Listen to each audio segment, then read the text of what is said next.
Hahaha, kapatid. Pagpunta mo roon, hindi na nila ako pagdidiskitahan. Halika, sumama ka sa akin pabalik sa Xiaoyao. Anong ibig mong sabihin na kapag nandoon na ako, hindi ka na nila pagdidiskitahan? Huwag mong sabihin ako naman ang pagdidiskitahan nila. Binugbog nitong kalbong kuya ang mga tao ng Zhengxian Hall. Kung mananatili ako rito, at hindi siya mahanap ng Zhengxian Hall, sa akin ibubuhos ang lahat ng galit nila. Sige, nakatatandang kapatid. Sasama ako sa iyo sa loob ng sekta. Ayos, kapatid, sasamahan kita at lilipad tayo patungo roon. Pagdating natin doon, bibilhan kita ng bagong kasuotan.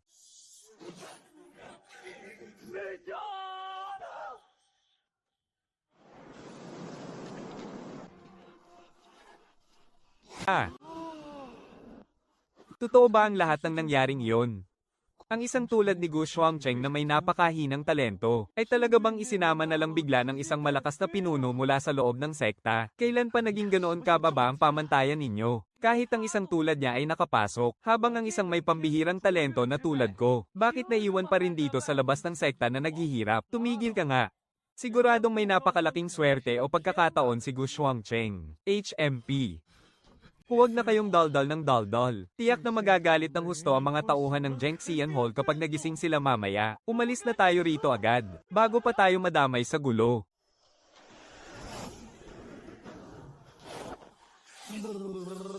Napakalakas talaga ng loob nitong kalbong nakatatandang kapatid. Kahit man lang proteksyon sa hangin, hindi man lang pinaganya nitong bulok na lumilipad na espada. Talo pa ito ng lumilipad na papel na crane na binili ko gamit ang ilang piraso ng mahiwagang bato. Napakalala talaga.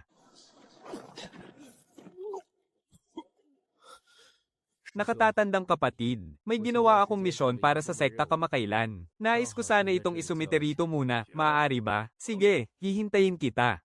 Tagapamahala, narito po ako para isumite ang aking misyon. Iba ang sitwasyon ngayon kumpara sa nakasulat sa balumbon. Mayroong isang buong kawan ng mga lobo ng Xiaoyu doon. At mayroon pang isang pinunong lobo na nasa ikalawang antas.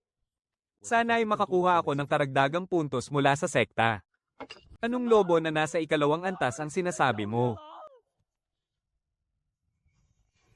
Hahaha, ang nakasulat lang sa iyong plate ay isang lobo ng Xiaoyu lamang na nasa unang antas. Para sa isang hamak na nagsasanay pa lamang na tulad mo, nakasalubong nyo ang isang ikalawang antas na lobong buwan tapos nakabalik pa kayong buhay. Kung nabigo ang misyon nyo, umami na lang kayo. Huwag na kayong magpalusot. Hindi po. Gusto ko lang namang itanong. Napumis lang kami ng 12 ng unang antas na lobong buwan, at isang ikalawang antas na lobong buwan. Paano po ang kwenta ng mga puntos namin para sa misyon? Hahaha.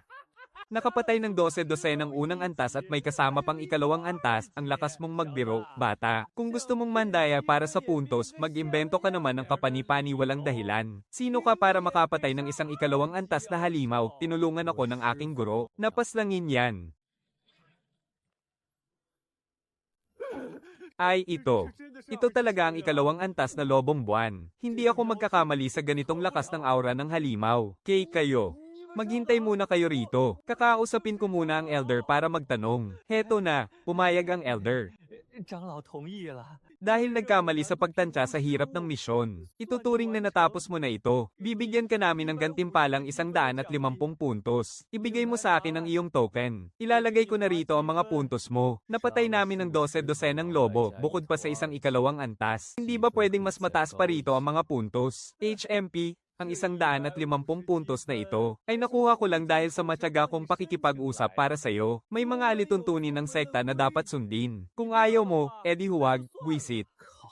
Sa dami ng mga materyales na ito, kung sa itim na merkado ito ibebenta, tiyak na higit sa 100 puntos pa ang makukuha rito. Pero ngayon, binigyan lang ako ng 150 na parang nagpapalimos sa pulubi. Pero bago pa lang ako sa loob na sekta, at kamakailan lang ay nakabangga ko ang bulwagan ng Zhengxian. Hindi matalinong desisyon na kalabanin ko pa ang bulwagan ng misyon ngayon. Kahit papaano, ang 150 puntos na ito ay sapat na para sa mga misyon ko sa buong taon. Sige na, ay transfer mo na ang puntos.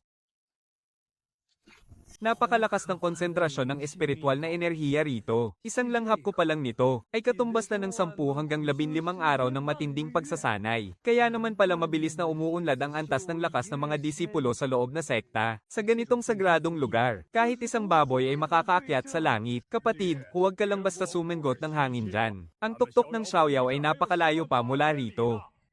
Halika, isasakay ulit kita sa aking lumilipad na espada para makarating agad tayo. Senior, huwag na po. Hindi naman na kailangan. Halika, Junior, sakay na rito. Ipapakita ko sa iyo kung paano lumipad ng kasing bilis ng kidlat. Nako, huwag na po, huwag na. Salamat na lang po sa kabutihang loob ninyo, Senior. Nagbibiro ba siya? Kung sasakay pa ako ulit sa bulok mong palasong yan, baka mapahiya lang ako ng husto at mawalan ng mukha. Mas mabuti pang sumakay na lang ako sa lumilipad na papel na ibon. Baguhan pa lang ako dito sa loob ng sekta, kaya gusto ko munang pagmasdan ng mabuti ang napakagandang tanawin dito. Napakabilis kasi kapag sumakay sa lumilipad na palaso, wala akong makikita ng malinaw. Ganoon ba? Hi. Sige na nga, sasabay na lang ako sa iyo sa papel na ibon, para maipakilala ko na rin sa iyo ang lugar na ito. Nakikita mo ba yon, Junior? Dito sa ating sektang Chindion. Kapag naabot mo ang antas ng gintong core, maaari ka nang maging isang elder. Bukod sa pagtatrabaho sa bulwagan ng pagpigil at bulwagan ng mga misyon, pwede ka ring magtayo ng sarili mong bundok dito sa loob para tumanggap ng mga alagad. Ang bawat tuktok ng bundok na nakikita mo rito, ay pagmamayari ng isang makapangyarihang master sa antas ng gintong core. Tingnan mo, ang bundok na iyon ay kay Elder Leo. Isa siyang napakalakas at matinding tao. Noong panahon ng malaking digmaan laban sa mga demonyo, mag-isa niyang pinatay gamit ang kanyang espada ang 3 kalabang nasa antas ng gintong core. Sobrang lakas niya talaga. Talaga palang napakalakas niya. Doon naman ang teritoryo ni Elder Tang. Hindi lang malakas si Elder Tang. Napakahusay din niya sa paggawa ng mga mahiwagang gamot. Sinasabing kaya niyang gumawa ng panlimang antas ng mga mahiwagang tableta. Kaya kahit ang pinuno ng sekta ay may malaking respeto sa kanya. Karamihan ng mga gamot dito sa loob ng sekta ay galing sa kanilang bundok. Kaya sa susunod, huwag mo talagang babanggain ang mga alagad ni Elder Tang. Kung hindi, baka wala ka nang makuha kahit isang mahiwagang gamot. Iba talaga ang katayuan ng mga tagagawa ng mahiwagang gamot. Junior, nakikita mo ba ang bundok na yon? Yan ang bundok ni Elder Gong. Ang matandang iyon. HMMM. Medyo masungit at nakakatakot ang ugali niya. Galit na galit sa kanya ang master natin. Pero huwag ka, napakalakas niya talaga. Isa siya sa pinakamalalakas sa mga elder na nasa antas ng gintong core. Kaya kapag nakita mo siya sa susunod, umiwas ka na lang ng daan. Kuya Gongwang. May apo ba siyang babae na nagngangalang Gongrong? Junior, bago ka pa lang dito sa Intersect, napakabilis namang makasagap ng balita ng mga taong iyon. Huwag mo nang banggitin ang molditang babaeng yan. Tuwing pumupunta kami sa Secret Realm, lagi siyang nagdadala ng mga tao para agawin ang mga gamit natin. Ang nakakainis pa, kinakampihan pa siya ni Elder Gong. Kaya hinahayaan lang siyang gumawa ng gulo. Ha ha ha ha ha. Pero noong nakaraan, hindi ko alam kung sinong makapangyarihang tao ang binangga ng babaeng yan. Binugbog siya hanggang sa mamaga ng husto ang mukha niya. Sobrang namamaga ang mukha niya, kahit ako nasasaktan habang tinititigan ko. Buti nga sa kanya, ang sarap sa pakiramdam, Kuya Wo, ha ha ha. Noong nasa outer sec pa ako, paulit-ulit akong pinag-initan ng Gongrong na yan. At naging sanhi pa siya ng pagkamatay, ng isa sa mga nakatatandang kapatid na nag-alaga sa akin noon. Junior, may alitan ba kayo ni Gongrong? Hindi naman sa may malalim kaming alitan. Sadyang mainit lang talaga ang dugo niya sa akin. At palagi niya akong gustong patayin, yun lang. Naku naman, Junior, hindi ko kayang banggain ng babaeng yan. Hindi ko siya kayang sabayan sa daldal. At hindi rin ako pinapayagan ng guro na saktan ng mga babae. Baka kasi mapilayan ko siya sa isang suntok ko. Kaya hindi kita matutulungan. Pero pwede kang humingi ng tulong kay ate. Napakalakas kaya nila, hehe. Huwag kang mag-alala, kuya. Ang utang na ito, ako mismo ang sisingil. Gongrong, may utang ka sa akin. At iisa-isahin kong sisingilin yan sa'yo. Ang inner sect na ito ang magiging libingan mo.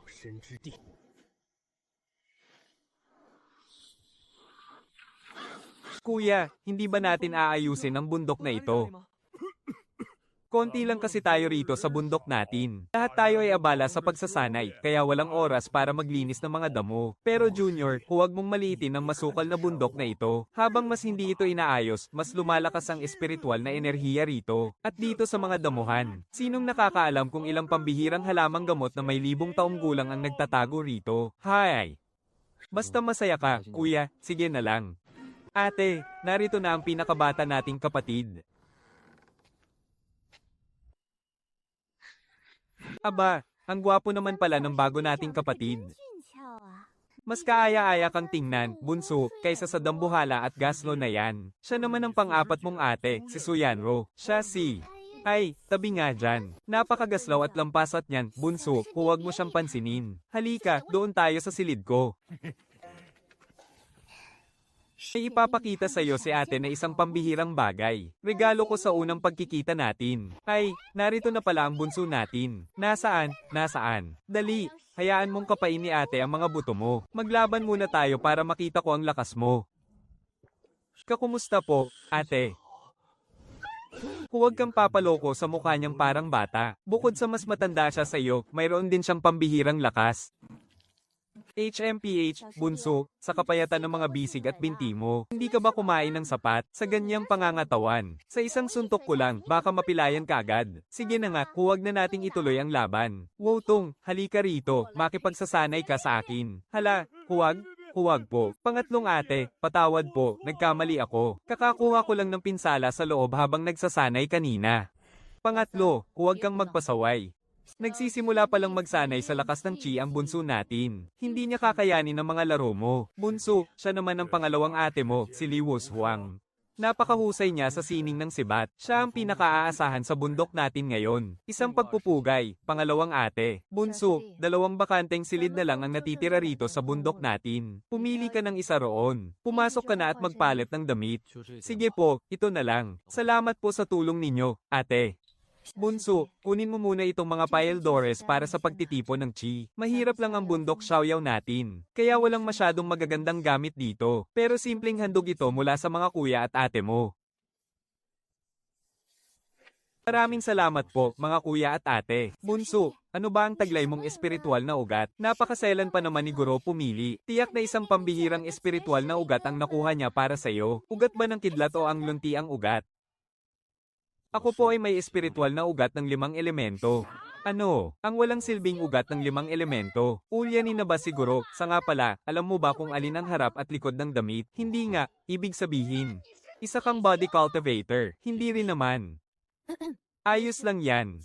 Dahil nakapasok ka na sa Xiaoyao Peak, pamilya na tayo rito. Ang pinakamahalaga, magkasundo tayong lahat ng may kapayapaan. Tama, tama, dapat laging magkakasundo. Ikatlong ate, ikaapat na ate. Sa susunod, pakiusap naman huwag niyo na akong yayayain makipag-ensayo. Muntik na akong mabugbog sarado. Masyadong lampas si bunso. Kaya ikaw pa rin ang mananatiling punchang bag namin dito. Hutong, tanggapin mo na lang ang tadhana mo. Kalangitan naman oh. Kung nilikha na si Hutong, bakit pa nilikha si Bunso? Bunso, inumin mo muna ang mga pil na ito.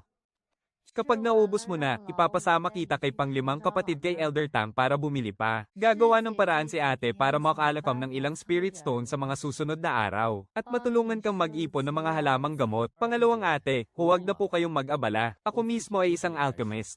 Kaya ko namang mag-refine ng Chi Gathering Pill mag-isa. Anong sabi mo, alchemist ka at kaya mo ring mag-refine ng Chi Gathering Pill?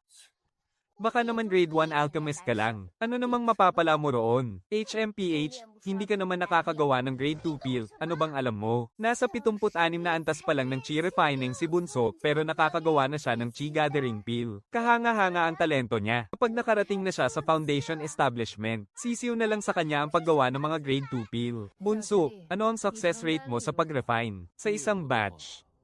Nakakagawa ako ng 5 mid-grade at 7 low-grade na may 100% success rate. Anong sabi mo? 5 mid-grade sa isang batch.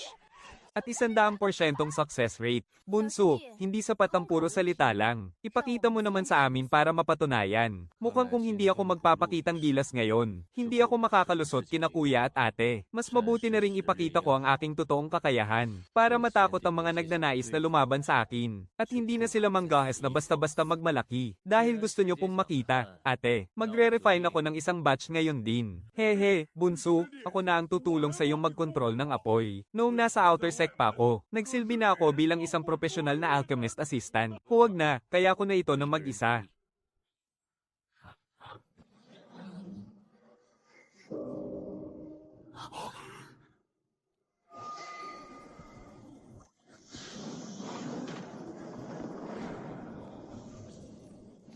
Hindi, ate. Bakit parang kasinggan ng balahibo ang mga halamang gamot na ito ngayon? Doble na ang lakas ng aking espiritual na diwa. Nakarating pa nga ito sa antas ng foundation establishment. Ito ay dahil sa epekto ng patak na iyon ng likido ng langit at lupa. Hindi lang nito nilinis at pinatibay ang aking katawan, kundi muli pa nitong binuo ang aking espiritual na diwa. Hoy, Hoy, hoy, bunsong kapatid, nababaliw ka na ba? Sino ba ang nagpapabuo ng gamot ng ganyan kabilis, ang hurno, bilis, sa isabog na? Naguhumiyaw ang espiritual na enerhiya sa loob ng aking isipan. Sa isabog na ang hurno.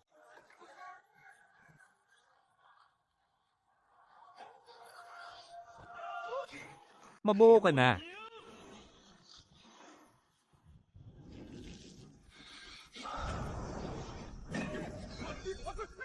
Diyos ko po. 11, 12. Talagang 12 piraso ang laman ng buong hurno. Ha? Hindi maaari. Imposible talaga ito. Anong nangyari, pangalawang ate? Nasira ba ang gamot? Hindi ito nasira. Sinabi ng bunsong kapatid kanina na 5 lang na may katamtamang kalidad ang kaya niyang gawin, at 7 mababang kalidad. Pero sa 12 ito, 11 ang may katamtamang kalidad, at ang isa pa ay may mataas na kalidad. Nakagawa siya ng mataas na kalidad. Bunsong kapatid, nakakatakot ang talento mo. Kailangan mo lang mag-ensayo ng kaunti pa, at makakagawa ka na agad ng ikalawang antas ng mga tableta. Kaming lahat ay nasa antas ng foundation establishment, at kailangan nga namin ng ikalawang antas ng mga tableta. Ngayong nandyan ka na, bunsong kapatid, sino pa ang magmamakaawa kay Elder Tang, at titiisin ng masamang ugali ng vampirang iyon? Bunsong kapatid, simula sa araw na ito, ikaw na ang pinakapaborito at pinakamahalaga sa aming Xiaoyao Peak. Kung may manggahas namang api sa iyo sa hinaharap, sabihin mo lang sa pangatlong ate mo. Wala akong ibang alam gawin, kundi ang mambugbog ng tao. Tama, kung may manggahas na gumalaw sa iyo, gagawa ako ng teleportation formation sa tapat ng pinto nila sa hating gabi, para ay teleport siya mismo sa septic tank ng Cob-8 ng sekta. Huwag kang mag-alala, bunsong kapatid. Kapag bumalik na si Master at ang aming panganay na ate, ituturing ka rin nilang isang napakahalagang kayamanan. Nandito kami para protektahan ka. Bunsong kapatid. Ako. Kung hindi ka lalabas, Wutong, lumabas ka rito at harapin ang iyong kamatayan. Sino namang bulag na aso ang kamakahol dyan sa labas? Tingnan mo nga naman, sino pala ito? Ikaw pala yan, Kiyu, ang sanay na sanay maging aso ng iba. Bago, ngayong araw, magtutuos tayo para sa lahat ng atraso mo noon at ngayon. Ikalimang kuya, napakatindi ng aura ng kamatayan niya. Noon, para lang makapasok sa bulwagan ng Zhengxian si Kiyu Jiaho, palihim niyang tinraidor si Wutong. Muntik na siyang mapatay. Ngayong araw ang oras ng paghihiganti ni Wutong. Ha ha ha. Kiyu bago, lumipas man ang maraming taon, wala ka pa ring pinagbago. Kuya, huwag mo akong iwan, iligtas mo ako. Hoy, Wutong. Masyadong mababa ang antas ng kapangyarihan mo. Hindi mo ako kayang tapatan. Usa ka ng lumuhad at sumuko, para hindi ka na masaktan pa. PWE. Ako, luluhod sa inyong mga basuran galing sa maruming bulwagan ng Zhengxian. Luluhod, nangangarap ka ng gising, Zhou Tingjia. Napakasutil mo talaga, naghahanap ka ng kamatayan. Nako, hindi na kaya ng ikalimang kapatid. Ikatlo, ikaapat, protektahan ninyo ang ating bunsong kapatid. Kapag nangahas ang bulwagan ng Zhengxian na humakbang kahit kalahating hakbang sa bundok ng Xiaoyao, papatayin natin silang lahat ng walang awa. Masusunod.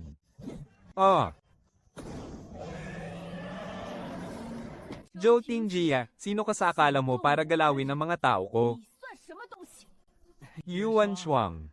Huwag mo akong tawaging Yuan Shuang. Kung ayaw mong lumaban, isama mo ang mga aso mo at lumayas kayo rito. Nandito ako dahil may utos akong dapat tuparin. Huwag mo namang pahirapan ang sitwasyon ko. Ganito na lang, hindi ko nakukunin si Wutong. Bigay mo lang sa akin ng walang kwentang si Gu Shuangcheng. Isa lang naman siyang mahinang inutil na may pinakamababang uri ng kapangyarihan. Pabigat lang siya kung mananatili siya rito sa bundok ng Xiaoyao. Ipaubaya mo siya sa akin para may maiharap ako sa mga pinuno ko, ang mga tao ng bundok ng Xiaoyao. Kailan pa nagkaroon ng karapatan ng isang basurang tulad mo na utusan kami? Sinasabi ko sa iyo. Makinig kayong lahat sa utos ko. Sugod sa bundok ng Xiaoyao, ay latag ang larangan ng digmaan. Punso, huwag mo nang dumiha ang mga kamay mo. Ipaubaya mo kay ate. Pangatlong ate, isara ang pinto at pakawalan ng mga aso. Kanina pa nangangati ang mga kamay ko sa laban. Espasyong labirinto. Gumana nga, ha ha ha. Mga apo, narito na ang lolo ninyo. Mga halimaw ba ang mga taga Xiaoyao Peak? Ikulong at paslangin sa Pormasayon. Idagdag mo pa ang nakakatakot na babaeng may kakaibang lakas. Mahigit 10 elite na mandirigma. Wala pang ilang minuto, patay silang lahat. Ate Joting, tingnan mo nga ang kawan ng mga walang kwenta mong tauhan. Magaling, napakagaling. Xiao Yaopik, humanda kayo sa akin. Ha, hindi man lang makatiis sa bogbog, tumakbo na agad. Hindi pa nga ako nakakapag-warm up, tama, hindi ko pa nga nagagamit ang sunod-sunod kong pames lang na Pormasayon. Huwag muna kayong magsaya ng maaga. Hiyang-hiya ang Zhengxian Hall sa ginawa natin ngayon. Kahit na umatras si Ate Joting. Pero ang susunod nilang ipapadala ay maaaring ang mga elder ng Golden Core mula sa Zhengxian Hall. Golden Core. Isang antas ng lakas na kaya tayong durugin ng walang kahirap-hirap, mga kuya at ate. Sapat na ang lahat ng ginawa ninyo para sa akin. Masyadong nakakatakot ang lakas ng mga elder ng Golden Core. Mas mabuting magtago muna ako sa labas ng sekta para hindi na madamay pa ang Xiao Yaopik. Hindi maaari. Bunso, kapag lumabas ka ngayon, para ka lang naglakad ng kusa papunta sa bitag. Taga Xiao Yaopik ka, pamilya ka namin. Walang dahilan para hayaan ang sarili nating bunso na mag-isang humarap sa kapahamakan. Kahit gumuho pa ang mundo, kasama mo si ate na haharap dito. Hay, kung nandito lang sana siguro. Kung nandito lang siya, huwag lang ang mga elder ng Golden Core. Kahit ang pangalawang pinuno pa ang dumating, titiklop din sila. Bakit naman tayo matatakot kahit wala siguro? Kapag nakabalik na ang ating panganay na ate, iyang mga elder ng Zhengxian na yan. Kahit ang gate ng Xiao Yaopik, hindi nila magawang pasukin. Senior brother, posible kayang nasa antas na ng Golden Core si ate. Wala akong sinabing ganyan. Basta, pagdating kay ate, tiyak na walang sino mang ordinaryong tao ang mangangahas na banggain siya. Pero ngayon, wala rito si ate at siguro. Kung talagang puwersahang sumugod dito ang isang Golden Core Elder, paano natin sila haharapin?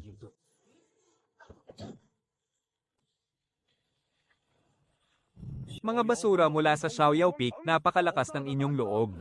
Sinuwi ninyo ang batas ng sekta, at inatake ninyo pa ang mga disipulo ng aking Zhengxian Hall. Akala ninyo ba ay mahina ang Zhengxian Hall at kaya ninyo lang kaming apihin? Ngayong araw, sisirain ko ang inyong kultibasyon, para malaman ng buong Qindian sect kung ano ang kahihinatnan ng mga lapastangang lumalaban sa nakatataas.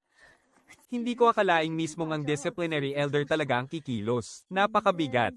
Napakalakas ng presensya ng isang nasa antas ng Golden Core. Mabilis, itakas mo si junior brother.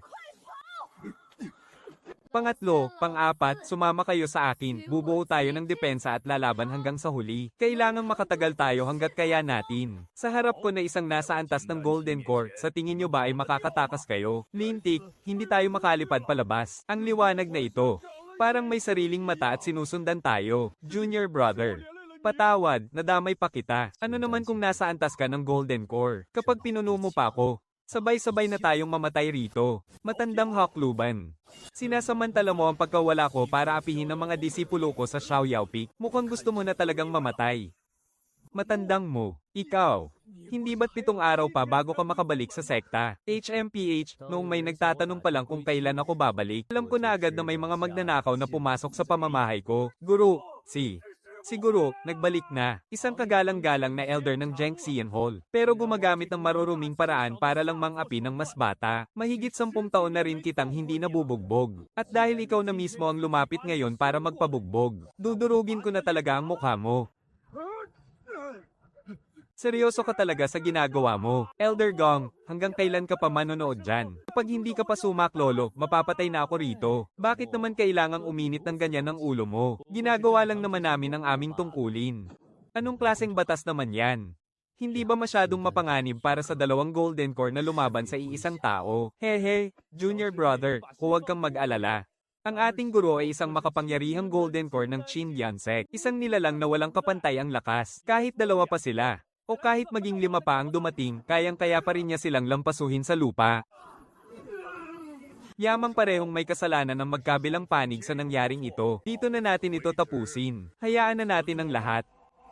Pagdating sa labanan, inaamin kong hindi kami tatalo sa iyo. Pero pagdating sa pagtuturo ng mga alagad, wala ka man lang sa kalingkingan ko. Kung narito lang ang mga pinakamagagaling kong alagad, ang mga mahihinang alagad mo rito sa Xiaoyao Peak, ay matagal na sana nilang nilipol ng walang tira. Tama, kung hindi lang dahil wala rito ang mga pinakamahusay na alagad ng ating Zhengxian Hall, hindi ko na sana kailangang kumilos ng personal para hulihin kayo. Tawag nyo ba sa ginagawa ninyong iyan ay pagtanggap ng alagad? Kahit sinong walang kwentang tao, basta may kaunting talento ay tinatanggap ninyo agad sa inyong sekta. Tandaan ninyo ang aking mga sinasabi. Darating din ang araw na mapapahamak din kayo sa sarili ninyong mga alagad. Shuangcheng, nakita mo naman ang mga nangyari nitong mga nakaraang araw. Kakaunti lang ang mga tao rito sa Xiaoyao Peak at wala kaming sapat na yaman o gamit na maibibigay para sa iyong pagsasanay. Bukod pa doon, marami pa kaming nakasamaan ng loob. Ikaw, sigurado ka bang gusto mo pa ring manatili rito para maging alagad ko? Basta't hindi ako itaboy ng Xiaoyao Peak, hinding-hindi ko kayo tatalikuran. Ako si Gu Shuangcheng. Itinuturing akong tunay na kapatid ng aking mga senior brother at senior sister. At ang lugar na ito ang aking tahanan. Ha ha ha. Mabuti, hindi nga ako nagkamali sa pagpili sa'yo. Simula sa araw na ito, ikaw na ang ika-6 na alagad ng aking Xiaoyao Peak. Noong huli akong umalis ng nagmamadali, hindi kita nabigyan ng regalo para sa ating unang pagkikita. Kaya naman, may mga nakuha akong magagandang bagay mula sa aking paglalakbay. Shuangcheng, ito ay isang sekretong sining ng elemento ng apoy na nasa antas ng Mystic para sa pagpapatatag ng iyong pundasyon. Ito ang pinakamataas na uri ng sekretong sining na nakuha ko sa aking pag-alis. Gamitin mo ito sa iyong pagsasanay. Siguradong mabilis na uunlad ang iyong lakas sa loob lamang ng maikling panahon. At heto pa, isang mataas na uri ng anteng-anteng para sa depensa na nasa ikalawang antas, na makakapagligtas sa iyong buhay sa oras ng matinding panganib. Ang sining na ito para sa elemento ng apoy, ang lalong magpapalakas sa kanyang kapangyarihan. Samantalang ang hangad ko ay ang sabay na pagsasanay sa 5 elemento. Hindi ko pwedeng sirain ang aking pundasyon dahil lang sa kasakiman sa mataas na antas. Guro, mas nararapat po ang teknik ng elemento ng apoy na ito para kay ate. Mas malakas siya. At ang teknik na ito ang magdadala sa kanyang lakas sa mas mataas na antas. At sa kasalukuyan kong antas, kung ipipilit ko ang pagsasanay sa mataas na teknik, baka lalo lang bumagal ang aking pag-unlad. Nako naman, bunso, hindi ba napinsala ang utak mo? Sukdulang antas Mystic na yan. Oh, sino ba naman ang tatanggi sa pinakamalakas na teknik? Bunso, ibinigay ito sa iyo ng guro. Huwag mo na akong alalahanin. Ate, hindi po ako nagpapakitang tao lang. Gusto ko talagang subukan ng sabay na pagsasanay sa 5 elemento. At sa ngayon, kailangan ko ng teknik para sa elemento ng tubig. Kaya naman po, guro, maaari ko bang makuha ang mataas na antas yelo na teknik ng elemento ng tubig? Pwede po ba? Hindi mayabang sa tagumpay, hindi sikim sa pakinabang. Matatagang determinasyon at may malawak na pananaw. Napakahusay. Gu Shuangcheng, ano man ang hilingin mo, ibibigay ito ng iyong guro, bunso. Salamat. Utang na loob ko ito sa iyo, at hinding-hindi ko ito kalilimutan. Ako si Liu Yuanshuang. Mula ngayon, sino mang manggahas na saktan siya, itataya ko ang aking buhay, maprotektahan lang siya. Teka, bunso, nababaliw ka na ba? Hayaan mo na kung ipinamigay mo ang teknik, pero pati ba naman itong pananggalang na talisman na magliligtas sa buhay mo, ipapamigay mo rin. Shuangcheng, alam kong iginagalang mo ang iyong mga nakatatandang kapatid, pero mapanganib ang landas ng pagsasanay. Hindi mo na kailangang ipamigay pa ang pananggalang na ito. Tama siya. Bunso, nasa antas ka pa lang ng chi refining at ikaw ang may pinakamahina na lakas sa atin. Mas mataas na antas ng talisman, mas malaki ang tulong nito sa iyo. Makapagliligtas ito ng buhay mo sa oras ng panganib. Makinig ka kay kuya. Itabi mo na ito ng mabilis. Ano ba ang alam nila? Ang talisman na ito na nasa ikalawang antas ngayon ay dating nasa ikatlong antas. Sa pilitan lang itong ibinaba ng antas. Basta't pinalakas ko ito gamit ang banal na aklat ng kalangitan. Babalik muli ito sa tugatog ng ikatlong antas. Hawak ko na ang 2 ikatlong antas na agimat na pananggalang. Ito ang aking pinakamalakas na alas. Kailangan ko itong makuha. Guro, mga nakatatandang kapatid, pakinggan niyo po muna ako. Sa totoo lang, ang mababa at mataas na klase ng ikalawang antas na agimat na ito. Ang tanging pagkakaiba lang naman talaga ay ang tagal ng proteksyon nito, hindi ba? Tama. Haha, kung ganoon nga. Sa aking kasalukuyang mahinang lakas, kapag nakatapat ko ang isang tunay na eksperto, ano pang pagkakaiba kung matagal o mabilis man ang proteksyon nito? Wala rin namang pinagkaiba kung mapapalo ako ng mas maaga o mas mahuhuli lang ng kaunti.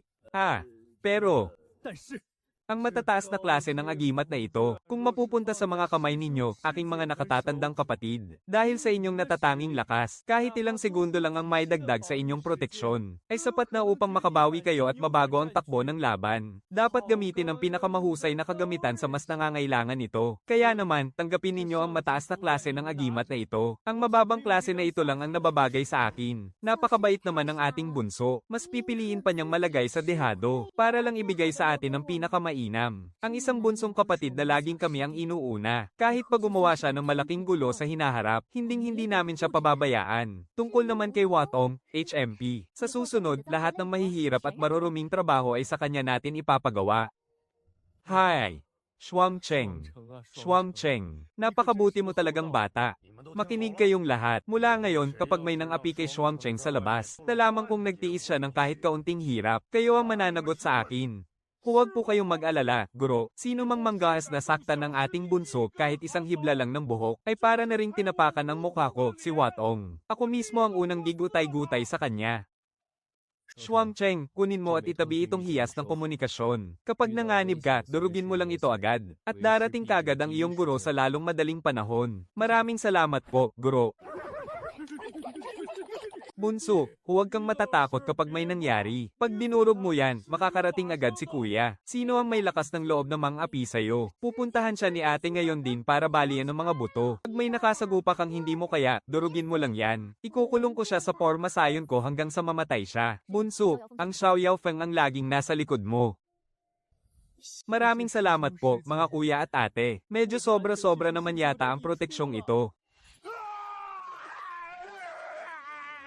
Ate, bakit parang lalo kang nagiging malupit ngayon? Hindi ka naman ganyan dati, ha? HMPH, tingnan mo nga si Bunso, napakabait at napakaunawain. Alam niya kung paano magparaya at ibigay sa atin ang magagandang bagay. Eh ikaw, ganyan ka na nga, lakas pa ng loob mong magtamad-tamaran. Halika rito. Bakit? Bakit kung kailan dumating si Bunso, lalo pa akong naging kawawa? Bunso, bilasan mo, tulungan mo si kuya. Palem, panglimang kuya. Sana maging mapayapa ang pagpanaw mo. Sa mga elixir na lang kita kayang tulungan. Kaibigang Jinghong, sa wakas ay dumating ka rin. Tungkol doon sa mga piraso ng wood grain na ipinapahanap mo sa akin noon. May nakuha na akong magandang balita tungkol doon. Heto ang token para sa subasta, hawakan mo ng mabuti. Pasensya ka na. Kasalukuyang nasa sarili ng pagsasanay ang guro ko. Kaya medyo natagalan ako. Ay, oo nga pala, tagapamahala Leo. Ipinagbili ng aking guro na itong 10 piraso ng unang marka at perfectong chi gathering pills ay ibebenta sa presyong 10,000 low-grade spirit stones bawat isa. Bilang panimulang presyo para sa inyong kapisanan. Una, para magpasalamat sa pagbibigay mo ng impormasyon ngayon. At pangalawa, dahil maraming pwedeng magbago sa subasta, mas mabuting magpalit na kami ng mas maraming spirit stones para may magamit kami, 10 piraso. At lahat ay may pinakamataas na kalidad, at ibebenta sa amin sa halagang 10,000 bawat isa. Diyos ko po! Pag naibenta natin ito sa subasta, grabe ang kikitain ng ating kapisanan. Kaibigang Jinghong, pakiabot ang taos-puso kong pasasalamat sa iyong guro. Sa susunod na may makuha ulit kaming balita tungkol sa mga piraso ng wood grain, agad ka naming sasabihan dito sa kapisanan ng Zimen. Pero kaibigan, medyo kakaiba ang sitwasyon ngayon. Dahil ang piraso ng wood grain na iyon ay hindi nag-iisa, kundi nakakabit ito sa isang sandata na tinatawag na ba, doon sa second grade artifact na Baking Blade. Maraming tao ang nag-aabang sa artifact na ito. Maraming elite na alagad ng Qindian sect ang dadalo roon. Tinatayang aabot sa humigit kumulang 200,000 mababang klase ng spirit stones ang huling presyo nito. Baka hindi sapat ang 100,000 mo. Kailangan mo ba ng garantiya mula sa aming chamber para makahiram? Hindi ako pwedeng manghiram. Ang isang alchemist na nasa antas Diyos na kayang maglabas ng mga perpektong gamot ng ganoon kadali, paano magkukulang sa kakarampot na ilang daang libong spirit stones? Kapag nanghiram ako, ay baka pagdudahan ng gawa-gawang pagkakakilanlan ng aking master. At saka, kung ako na nasa chi refining realm pa lang, ay bibili nito gamit ang perang higit pa sa tunay na halaga ng artifact. Tiyak na babantayan ako ng mga taong may masamang balak. Ang talagang habol ko lang naman ay ang piraso ng kahoy na may pattern. Hindi dapat ipinapakita ang yaman. Ha ha ha. Salamat sa pag-aalala, tagapangasiwang Leo. Binigyan naman ako ng aking master ng sapat na spirit stones. Pero nagbilin din siya, na kung masyadong hihigitan ng presyo ng espadang ito, at hindi na makatwiran ng halaga, ay huwag na muna nating kunin. Ipaubaya na lang natin sa tadhana. Iyan nga ang gawin ng isang dakilang eksperto. Tama nga naman ang katwirang iyan. Kung ganoon, hiling ko ang iyong mabilis na tagumpay bukas, aking batang kaibigan. Ang pamilyang Yuan, ang pamilyang Lo. Si Zhou Tingjia mula sa Ren Xiantang, at pati na rin ang mayabang na anak ni Elder Gong na si Gong Rong. Talagang napakamagulo ng sitwasyon ngayon. Mga kapwa ko cultivator, ang susunod nating itatampok ay hindi pangkaraniwan. Isa itong pambihirang sandata na sadyang nakamamatay. Ang unang second grade artifact, ang Baking Blade. Ang panimulang presyo ay 150,000 mababang klase ng spirit stones. Walang duda. Ito nga ang piraso ng kahoy na may pattern mula sa banal na puno ng tungtiyan. Basta't makuha ko lang ito, tiyak na mag-e-evolve muli ang maliit na banal na puno. Kailangan kong makuha ang espadang ito ngayon, anuman ang mangyari. 155,000, 160,000, 165,000, 200,000 mababang klase ng spirit stones. Mapapasaming nanipik ang espadang ito. Ha ha ha. Ano, napipi na ba kayong lahat? Kung ganoon, hindi ko na kayo rerespetuhin at kukunin ko na ang espadang ito. Nan Yifeng, huwag kang masyadong mayabang. Kaming mga mula sa sekta ng Qindian ang haharap sa'yo. 210,000, gaya ng inaasahan, hindi na nakatiis ang mga aso ng sekta ng Qindian. 250,000, Zhou Tingjian. Sige, humabol lang kayo kung kaya ninyo. Siguradong akin ang espadang ito ngayong araw. Sa susunod na pagbubukas ng kuweba ng Lian mo, tiyak na gagamitin ko ang espadang ito para paslangin ng marami pang alagad ng sekta ng Qindian. Humanda kang mamatay. Ang kuweba ng Lian mo.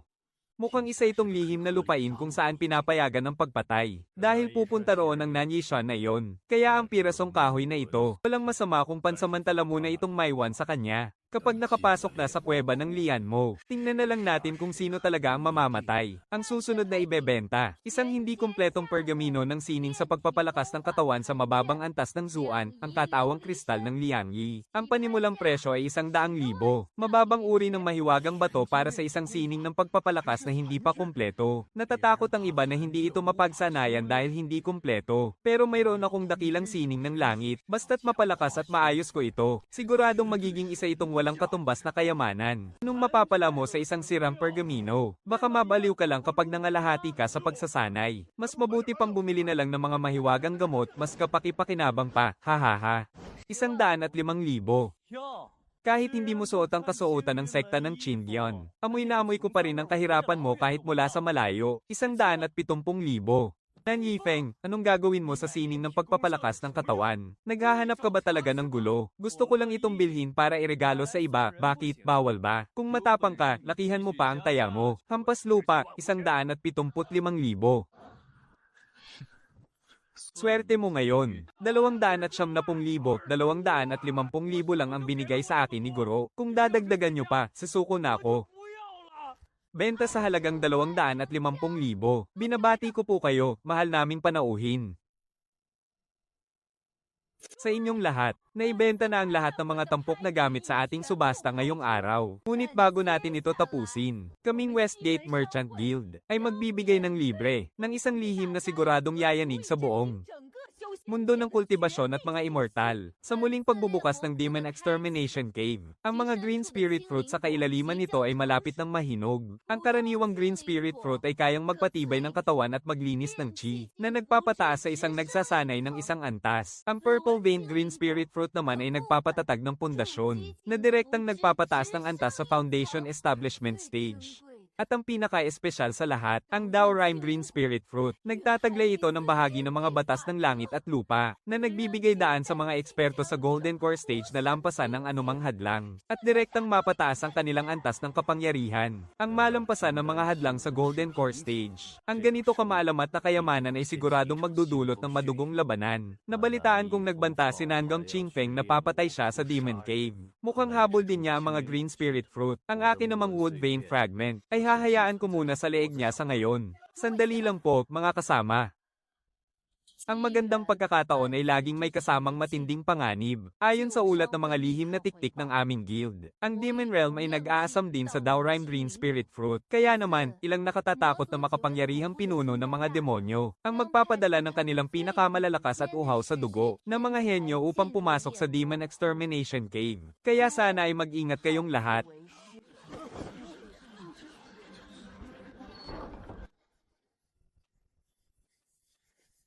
Para sa iba, isa lamang itong lumang papel o basura. Ngunit sa kamay ko, isa itong walang katulad na banal na sining. Aking munting Divine Tree. Ngayon, ipakita mo ang galing mo. Aray, aray, aray. Ikatlong ate, maawa ka. Huwag na po, tama na po. Kapag ipinagpatuloy mo pa, mababasag na talaga ako. Huwag kang tumakbo, panglima. Saloobin mo pa ang 2 hampas ng iyong ika-10 ate. Hindi ko pa nga nagagamit ang bago kong natutunang sunod-sunod na taga. Pangatlo, tumigil ka na nga dyan.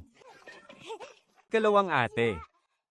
Nakuha mo ba ang banal na sining? Noong una ay siguradong sigurado na ako, pero, sa huli, dahil sa nakakadiring si Nan Yifeng ng Tore ng Xuanji, na sadyang nagpalaki ng presyo, sa huli ay naaga ito ng isang taong hindi kilala ang pinagmulan. Sa napakataas na halaga na 250,000, naunahan talaga tayo. Hay, kung para sa akin, mapupunta sa akin. At kung hindi naman, tadhana ko na ang mawalan. Mas maganda sigurado ang susunod na manual. Pangatlong ate. Kapag nakakuha ako ng magagandang gamit sa guweba ng mga demonyo, titiyakin kong kukuha ako ng bago para sa'yo, at iuuwi ko ang pinakamalakas na sekreto sa pagpapalakas ng katawan. Ngayong araw sa subasta, naglabas ang Zemin Chamber of Commerce ng isang napakalaking balita. Sa susunod na pagbubukas ng guweba ng mga demonyo, malapit nang mahinog ang bunga ng luntiang kaluluwa. Kailangan nating pumunta, siguradong sasama ako. Tayong mga taga-bundok ng Xiaoyao ay dapat makakuha ng tig-iisang bunga. Matagal nang nakakulong siguro sa antas ng gintong core. Kahit ibuwis pa natin ang ating mga buhay, kailangan nating may pag-uwi ang kagalang-galang nating guro ng bunga ng lunti ang kaluluwa. Tama, hindi lang natin dapat agawin ang bunga. Kailangan din nating patayin doon sa loob ang Nan Yifeng na yon para makaganti para kay pangatlong ate. Pero, ate, ano ba talaga ang guweba ng mga demonyo na yon? Sa madaling salita, isa yung lumang labanan mula pa noong sinaunang panahon, kung saan naglaban ang mga tao at ang mga demonyo. At dahil sa mahiwagang harang na nakapalibot doon, ang mga may kapangyarihang mas mababa lang sa antas ng gintong core ang pwedeng pumasok. Kung mas mababa sa gintong core, ibig sabihin pwede rin ako, hindi pwede. Bunso, puno ng matinding panganib ang guweba ng mga demonyo. Para sa mga nasa antas pa lang ng pag-ipon ng lakas, 70% ang tsansang mamatay roon. Manatili ka na lang dito sa ating bundok, kahit ibuwis pa namin mga ate mo ang aming buhay. Sisiguruhin naming may pag-uuwi ka namin ng bunga ng luntiang kaluluwa. Ipaubaya nyo sa akin ang pag-agaw sa bunga. Ang bilis ko sa pagtakbo. Alam nyo namang bunga ng mga pagpaparusa at pagsasanay ninyong mga ate sa akin. Mga kuya at ate ko. Alam kong kapakanan ko lang ang iniisip ninyo. Pero hindi naman pwedeng habang buhay na lang akong magtatago sa likod ninyo para lang sumalo ng biyaya. Sa ginhawa, magkasama tayo. Sa hirap, magkaramay tayo. At hindi naman sa wala akong kakayahang protektahan ang aking sarili. Hayaan nyo siyang pumunta. Tulad ng isang agila, hinding-hindi ito makakalipad ng mataas kung hindi makakaranas ng bagyo. Mapoprotektahan nyo siya ngayon, pero hindi habang buhay. Pero dahil gusto niyang pumunta, sanayin nyo siyang mabuti sa mga susunod na araw. Pilitin ninyong lumabas ang galing niya sa totoong labanan. Ako, lagot talaga. Nakalimutan kong nag-insayo lang pala tayo kaya hindi ko nakontrol ang lakas ko. Ayos ka lang ba? Wala namang nabaling buto sa'yo. Pangatlo, wala ka talagang kontrol kapag umatake. Maliit na bagay lang yan. Bakit nung nagsasanay pa lang ako noon, ay pinatalsik din ako ni senior sister sa isang hampas lang. At hindi lang sa hindi nila ako tinulungang tumayo. Sinabihan pa nila akong hindi ako kakain ngayon kapag hindi ako bumangon. Ang daya naman ng ganitong dobleng pamantayan. Hindi maaari, dapat maranasan ng ating bunsong disipulo. Ang malulupit na kamao ng mundo ng cultivation. Mas mabuti pang ako na lang ang makipag-ensayo sa kanya. Pareho naman kaming lalaki. At kontrolado ko ang aking lakas. Sige, panglima. Nagsimula ka rin naman sa ibaba at dumaan sa matinding hirap. Tandaan mo, limitahan mo lang ang lakas mo sa chi refining stage at huwag mong tutuhanin. Bunsong disipulo, mag-ingat ka. Mula sa lupa, mga tinik, umatake. Ang lokong ito, nakapagtanim pa talaga ng mga nakatagong tinik sa dadaanan ko. Gusto niya akong harangan. Sige, kung ganoon, haharapin ko siya gamit ang Dragon Rock Earth Shattering Whip. Bumalik ka roon. Grabe, anong klaseng halimaw na kapangyarihan ito?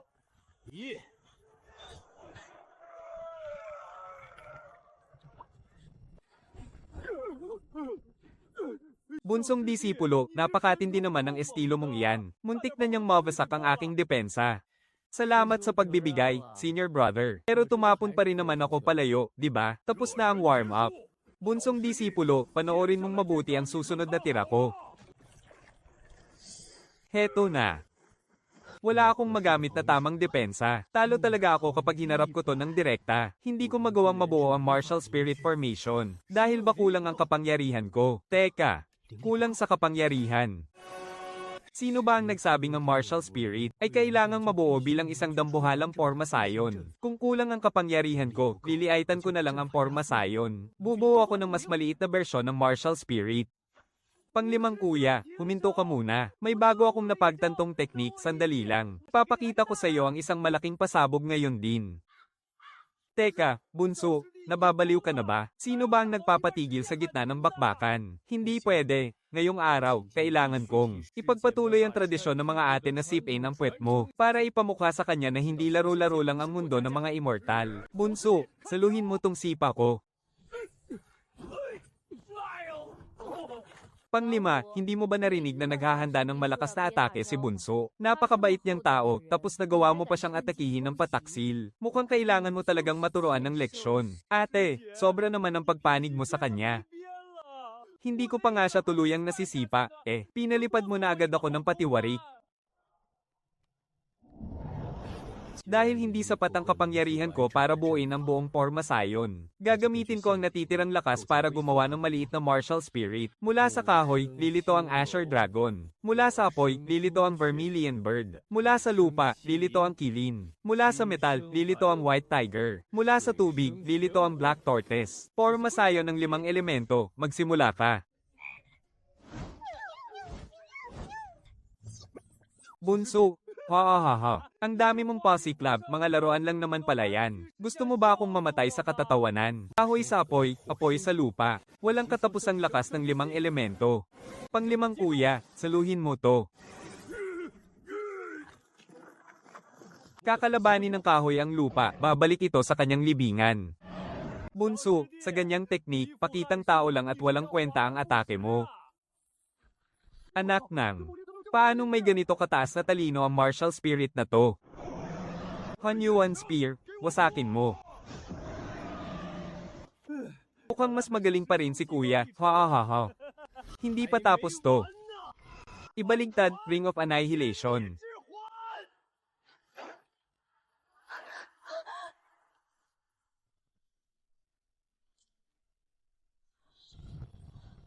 Kayong mga pilyong bata kayo, gusto nyo ba talagang give-in ng aking bundok Xiaoyao? Watong, simpleng ensayo lang ito para sa isang nasa yugtong pundasyon. Kailangan mo ba talagang maging ganyang kahandahas? Inapi mo na naman ba ang bunso mong kapatid? Guro, wala po akong kasalanan, ang bunsong kapatid po ang nagpasabog nito. Guro, totoo po ang sinasabi ng ikalimang kapatid.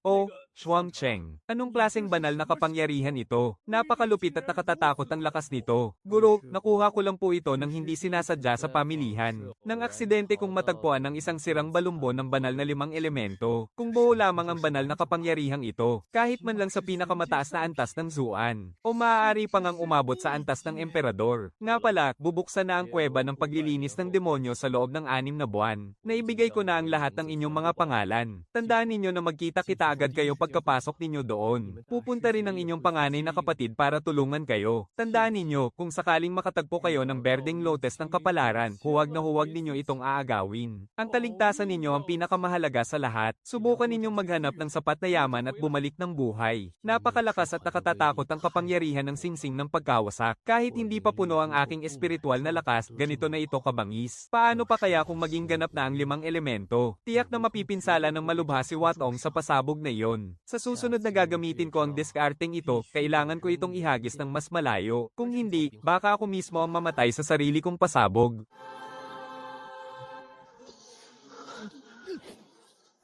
Nagbago ang pangalan ng aking pamamaraan. Ang banal na sining ng langit ay hindi lamang kumumpleto sa sirang balumbon, kundi na ibalik pa nito ang pinakasinauna at pinakabuong anyo nito, gamit ang dugo ng halimaw bilang tatak at ang katawan bilang sandata, at pagkatapos dumaan sa libo-libong pagsubok at pagpapatibay, saka pa lamang mabubuo ang walang kamatayang gintong katawan. Sa pagpasok ko sa kuweba ng paglilinis ng demonyo pagkalipas ng 6 na buwan, hindi lang ako basta pupunta roon, kundi lilipulin ko rin ang lahat ng haarang sa aking daan.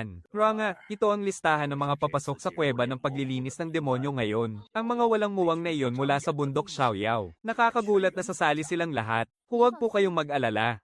Kapag nasa loob na ng kuweba ng paglilinis ng demonyo, walang kwenta ang mga batas ng sekta. Titiyakin kung makakapasok ng buhay ang mga taga-bundok Xiaoyao. Ngunit hindi na sila makakalabas ng buhay. Lalo na ang Gu Shuangcheng na yon. Huwag kang mag-alala. Noong nakaraang mga araw, pinahiya ng Xiaoyao Feng ang aming Zheng Xiantang. Nagpadala na ako ng mensahe sa Zheng Xiantang. Pagdating natin sa kuweba ng Lianmo, magkakampi ang ating dalawang sekta. Ang mga tao mula sa Xiaoyao Feng. Walang kahit isa sa kanilang makakalabas ng buhay.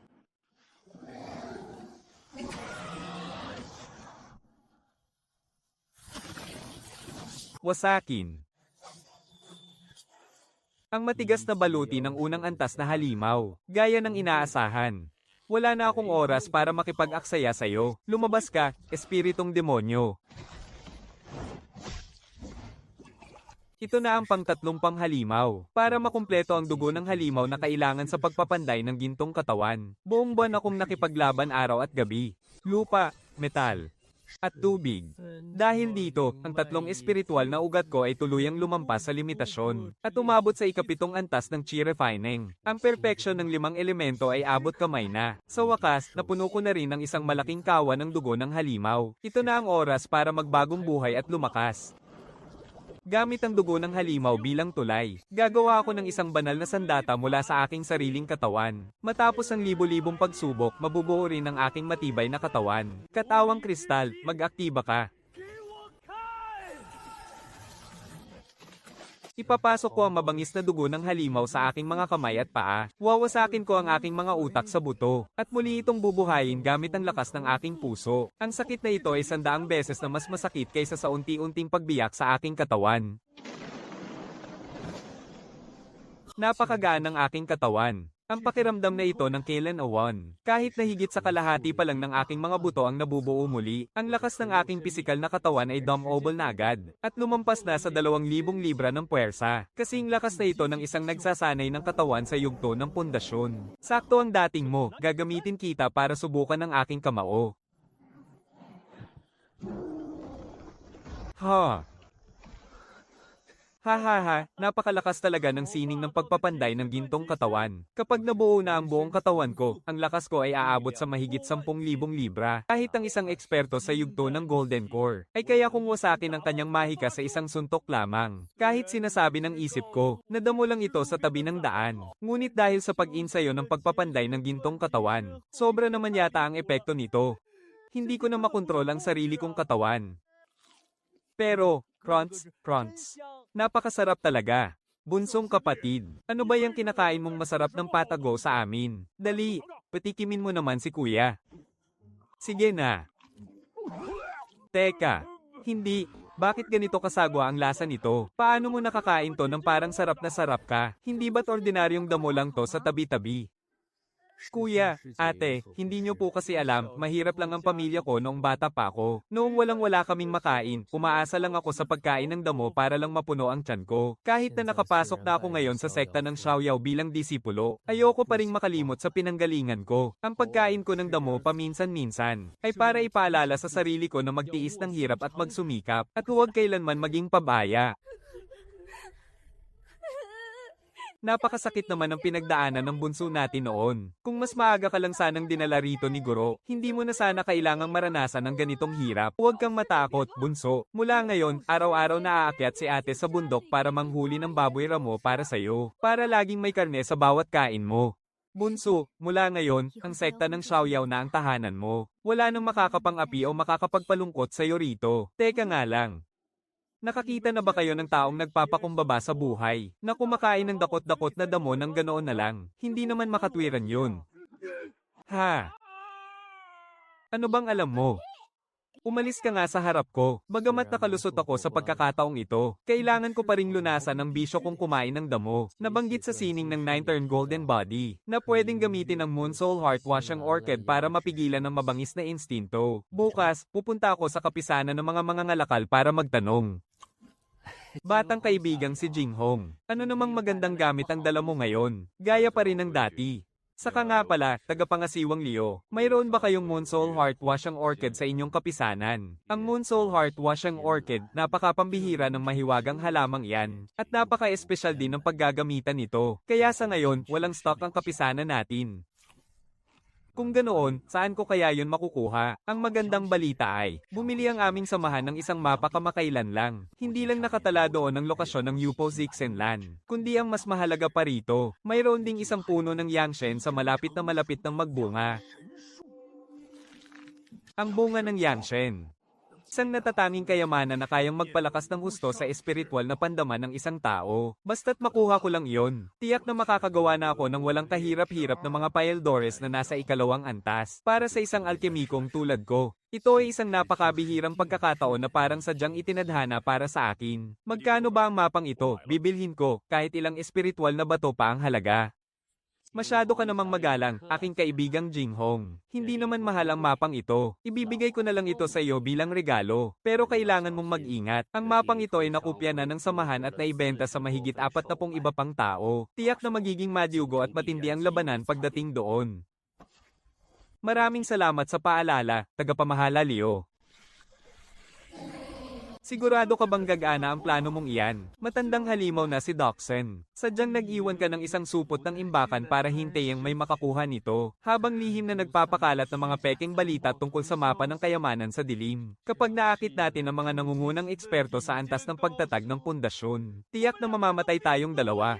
Tumahimik ka nga, bakit ka ba natataranta? Kung hindi dahil sa katangahan mo at nabisto ang kinaroroonan natin, paano ako mapupuruhan ng ganoon kalubhan ng grupo ni Zhou Tingjia, ng mga mapagpanggap na banal na iyon? Basta't maakit natin ang sapat na bilang ng mga nagsasanay sa antas ng pagsasanay ng Qi, at sipsipin ang kanilang dugo at lakas, para makumpleto ang dakilang array ng 79 na yingkoy. Hindi lang gagaling ang mga sugat ko, kundi malalagpasan ko pa ang aking hangganan. Pagdating ng oras, hihilahin ko ang mga litid ni Zhou Tingjia at tatalupan ko siya ng balat. Pero bakit parang kinakabahan pa rin ako sa loob-loob ko? Sana ay walang kung anong mahiwaga o nakakatakot na bagay sa malapit. Manahimik ka na lang at maghintay na kusang lumapit ang ating mga biktima. Mukhang kailangan nating maglakad na lang para makalusot ng palihim. Kahit na napakahirap maglakad dito, sulit naman dahil marami akong napatay na halimaw sa daan at nakakuha ng maraming dugo ng hayop para sa aking pagsasanay. Ang latian ng Wan na ito ay talagang perpektong lugar para sa aking pagsasanay. Sa Klolo, may patibong. Ang taong bumili ng mapa ay pinatay ng isang mabangis na halimaw. Ganyan talaga. Mamamatay ang tao para sa kayamanan tulad ng ibon para sa pagkain. Kayong dalawang masasamang kultibador, maawa kayo, tulong. May kakaiba rito. Ang unang beses, maaaring nagkataon lang. Pero dalawang magkasunod na beses na may humihingi ng saklolo sa mismong dadaanan ko, at tinambangan pa sila ng mga masasamang kultibador. Hindi ito isang simpleng pagkakataon lang. Isang patibong ang mapang ito ng kayamanan. Mabilis na nawala ang tinig ng humihingi ng tulong kanina. Kung nagpapatayan ng mga ligaw na kultibador, paniguradong may narinig akong ingay ng matinding labanan. Pero para mapatahimik sila sa ganoon kabilis na paraan, ang sumalakay sa kanila ay malamang na katulad ng isang ikalawang antas na mahiwagang nilalang na kasing lakas ng yugto ng foundation establishment ng tao, o kaya na may ang mismong naglagay ng patibong dito. Para makasiguro, gagamit muna ako ng ikalawang antas na agimat. Ayon sa marka sa mapa, mga 2 hanggang 3 lina lang ang layo ko sa puno ng pagpapalakas ng espiritu. Pupunta ako roon ng mabilis para tingnan ito, at alamin kung anong klase ng nilalang ang nagpapanggap doon. Buisit. Sino ang nangahas na umatake sa akin ng pataksil? Haha, mabilis ka palang kumilos ah. Sa dami ng mga taong naakit ko rito, ikaw palang ang kauna-unahang nakaiwas sa atake ko ng walang galos. Si He Qiang. Ang masamang kultibador na pinilaya ni Gongrong. Bakit siya nandito? Ibig sabihin ba nito, siya ang nagpakalat ng mapa? Sino ka? Bakit mo hinaharangan ang daan ko? Hinaharangan ang daan mo. Hahaha, sa tingin mo ba naghihintay ako rito? Para lang pakainin ka. Bata, sisihin mo ang iyong sarili dahil sa iyong kasakiman. Sandali. Hindi tama ang ataking ito, masyadong mabagal, at halatang hindi niya maigalaw ng maayos ang kanyang kanang kamay. Hindi ito ang lakas ng isang nasa yugto ng Foundation Establishment. Nasa ikapito, ikawalo, o ikasyam na antas lang ito ng pagsasanay ng enerhiya. Mukhang hindi pa gumagaling ang sugat na tinamo niya mula kay Gongrong. Dahil hindi mo naman ako nakikilala, hindi ko na kailangang mag-aksaya pa ng ikalawang antas na agimat. Tamang-tama, gagamitin kita para subukan ang sukdulan ng aking lakas. Letigo ng lava na nagpapabitak sa lupa. Isang hamak na langgam, nangangahas pang lumaban. Sumuko ka na at mamatay. Tapat ng sugatan kita ng malubha, at pakainin ka ng Paeldores ng kadiliman. Para ang aking 79 na dakilang depensa ng kadiliman ay magkaroon na naman ng bagong alay. Ano? Buisit, mabasak ka.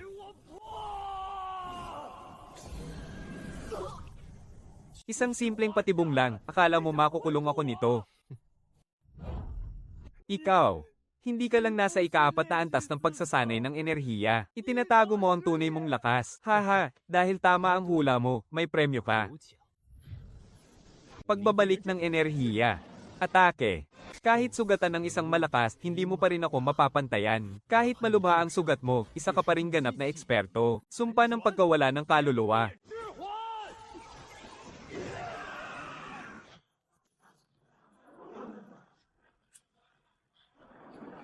Kahit hindi ka mapatay ng ataking ito, siguradong mawawalan ka ng kalahati ng buhay mo. Matandang halimaw ng pag-iisa. Ano pang hinihintay mo? Patayin mo na siya. Matandang halimaw ng lupa. Ang lumaban ng patayan kay Zhou Tingji sa labas ng sekta. Isang masamang tagapagsanay na nasa antas ng pundasyon. May nagtatago pa palang isang malakas na eksperto sa paligid na ito. Lagot. Ubus na ang aking mahiwagang lakas. Huli na ang lahat. Bata, ang mapuwersa mo si Hikiyang sa ganitong sitwasyon ay sapat na para ipagmalaki mo. Ngayong nakain mo na ang Paeldores ng kadiliman, mas ginagamit mo ang iyong lakas, mas mabilis kang mamamatay. Kaya naman, namnamin mo ang dahan-daang pagiging isang sunod-sunurang bangkay. Wala ka ring silbi. Sa kabila ng pagiging isang makapangyarihang eksperto, hinayaan mong mapuruhan ka ng ganyan ng isang hamak na langgam sa antas ng pagsasanay. Hindi mo man lang ba alam kung paano gamitin ang talisman para sa depensa? Subukan mo kayang ikaw ang humarap sa kanya. Kahit ang paglabas ng depensa, hindi ko na nagawa sa sobrang bilis. Kung hindi lang ako naghanda ng pansalag ng maaga, siguradong abo na lang ang natira sa akin sa ataking yun. May kakaiba talaga sa mahiwagang kapangyarihan ng batang yun. Malamang na isa itong mataas na uri ng teknik. Huwag mong ideilan ang sarili mong kahinaan. Dahil lang yun sa malubha nating sugat. Kung nasa kondisyon lang tayo, isang sampal ko lang sa kanya, patay na yan. Bilasin mo, ilagay mo na ang batang yan sa mahiwagang supot. Baka may makakita pa sa atin dito. Teka, nasaan na siya? Nawala. Hindi mo ba siya pinainom ng Paeldores ng Yin Kui? Imposible yan. Ako mismo ang nagpasok niyan sa bibig niya. At nakita ko siyang nilunok yun. Kapag nakainom ka ng Paeldores ng Yin Kui, kahit Diyos ay walang magagawa para iligtas ka. Paano siya nakatakas? Huwag mong sabihing peke at walang kwenta ang Paeldores na ibinigay mo sa akin. Kalokohan, ang Paeldores ko ay dekalidad at napakalakas. Ako ba ang hinahanap ninyo? Ay, ika. Paanong walang nangyari sa'yo? HMPH. Kapag napunta na kayo sa impyerno, doon nyo na mismo itanong sa hari ng impyerno. Tikman ninyo ito, ang makapangyarihang talisman ng kidlat sa ikalawang antas. Mabuti na lang at mayroon akong talisman para sa depensa na nasa unang antas. Buhay pa ang aking pananggalang. Hintayin lang nating lumipas ang mga kidlat na ito. Tiyak na babalatan kita ng buhay. Kasing lakas ito ng todong atake ng isang eksperto sa gitnang antas ng pagpapatatag. At ang pinakamasama, nasa ikalawang antas pa ito. Isang napakalakas at pambihirang talisman ng kidlat. Isang mahirap na bata na nasa yugto pa lang ng pagsasanay ng chi. Paano siya nagkaroon ng ganoon kayaman ng mga kagamitan? Katapusan ko na. Kung magkakaroon man ako ng susunod na buhay, hinding-hindi na ako magiging isang masamang kultibador. Gusto ko nang bumalik sa aming nayon para bigyan ng dangal ang aking pamilya. Hikiyang. Hindi ko na kaya. Napakalakas ng kidlat na ito. Mayroon kang talisman para sa depensa, kaya mo pa itong labanan. Gamitin mo ako bilang kalasag. Tumakas ka at huwag mong kalimutang ipaghiganti ako. At gawan mo rin ako ng maayos na libingan. Ayaw kong mamatay nang walang man lang mapaglalagyan ng aking katawan. Kapatid, ang talisman ko para sa depensa ay nawasak agad sa unang segundo pa lang. Hindi na rin ako makakaligtas. Lao Guai, huwag kang mag-alala. Gagawin ko ang lahat ng aking makakaya. Sino bang mag-aakala na kayong dalawang masasamang kultibador na pumapatay ng walang katiting na awa, ay mayroon pa palang katapatan sa isa't isa sa harap ng kamatayan? Hindi ko pwedeng sayangin ang mga premyo sa inyong mga ulo.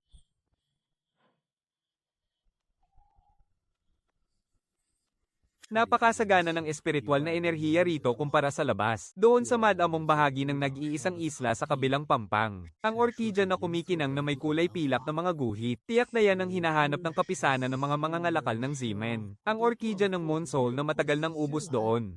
Sa wakas, nahanap ko rin. Kapag nakuha ko ito, mapipigilan ko na ang kapangyarihan ng Golden Core. Nang nakamamatay na laso ng pulang apoy, ito na nga ang pambihirang halamang nagpapasigla ng kaluluwa. Hindi pa hinog ang mga bunga. Sa pinakamabilis, bukas ng umaga pa ito hihinog. May kakaiba. Masyadong tahimik. Senior, tingnan mo. Nasa unahan lang natin. May dumarating.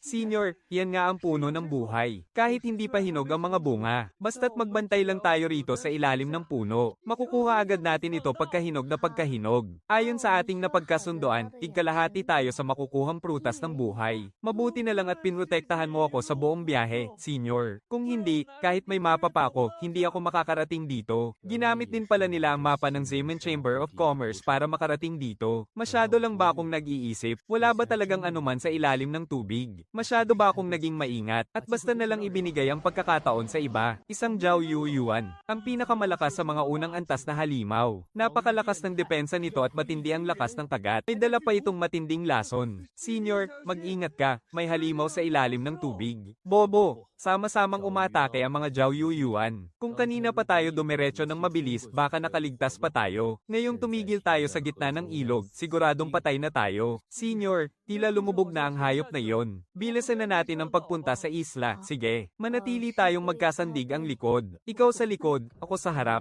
Dahan-dahan lang tayong maglakad. Senior, hindi ko na kaya. Bakit napakarami nila? Kapag nagpatuloy pa ito, mamatay tayong dalawa rito. Tama ka. Kapag nagpatuloy pa ito, pareho tayong mamatay. Junior. Kaya naman, kailangan mo silang pigilan para sa akin. Anong ginagawa mo? Bakit mo ako itinulak? Isang basura lang naman siya. Akala mo ba talaga hahatiin ko sa iyo ang prutas ng diwa? Mas mabuting mamatay ang isa para masolo ko ang lahat. Habang nanonood ako mula sa puno sa buong pangyayari, kinilabutan ako ng husto. Ang babaeng kultibador na ito mula sa matuwid na sekta ay mas masama pa pala kaysa sa dalawang masamang kultibador na iyon. Napakasama ng matandang laso na iyon. Bago mamatay, nagawa pa niyang protektahan ang kasama niya. Pero ang babaeng to, walang pag-aalinlangang itinulak ang sarili niyang kasamahan para gawing pain. Ngayon, malaking problema na to. Puno ang ilog ng mga nagwawalang buwayang galame. At nakuha pa ng babaeng yan ang pinakamagandang pwesto sa isla. Hindi uobra kung basta na lang ako lulusob. Kahit pagamitin ko ang ikalawang antas na proteksyon kasuotan para makatawid. Kung hihilahin naman ako ng mga buwaya sa ilalim ng tubig, at kapag naubos ang espiritual na lakas ng aking baluti, tiyak na kamatayan pa rin ang kahahantungan ko. Kailangan kong makahanap ng paraan para makalusot. Sa bagay, bukas pa naman hihinog ang bunga. Tingnan ko muna kung may naiwang magandang gamit ang dalawang masamang kultibador na to. Baka may naitabi silang mahalagang bagay. Mga hampas lupa. Bukod sa ilang piraso ng mababang antas na Paeldores at isang talisman para sa lumilipad na espada, wala na silang ibang dala. Mukhang naubos na ang lahat ng ari-arian nila habang tumatakas. At may ilang madidilim na kagamitan at mga nakapangingilabot na papel dito, pati na rin mahigit 10 piraso ng nangingitim na mga Paeldores. HMP, mga Paeldores ng kadiliman. Hikiyang. Kahit sa kamatayan mo, nagawa mo pa rin maging kapakipakinabang sa akin. Heto na ang paraan para makalusot ako. Noong nakaraan, ginamit ko ang banal na libro para linisin ang mga Paeldores na to. Hindi lang ako nakagawa ng Paeldores na nagpapalakas ng isip, kundi nakakuha rin ako ng mabisang lason mula rito. Kung tatalab ito sa tao, siguradong tatalab din ito sa mga hayop na yan. Masyadong nakapapagod kung makikipaglaban ako ng mano-mano. Mas madali at walang abala kung gagamitan ko sila ng lason. Handa na ang inyong masarap na hapunan. Hoy, mga halimaw na buwaya. Oras na para kumain.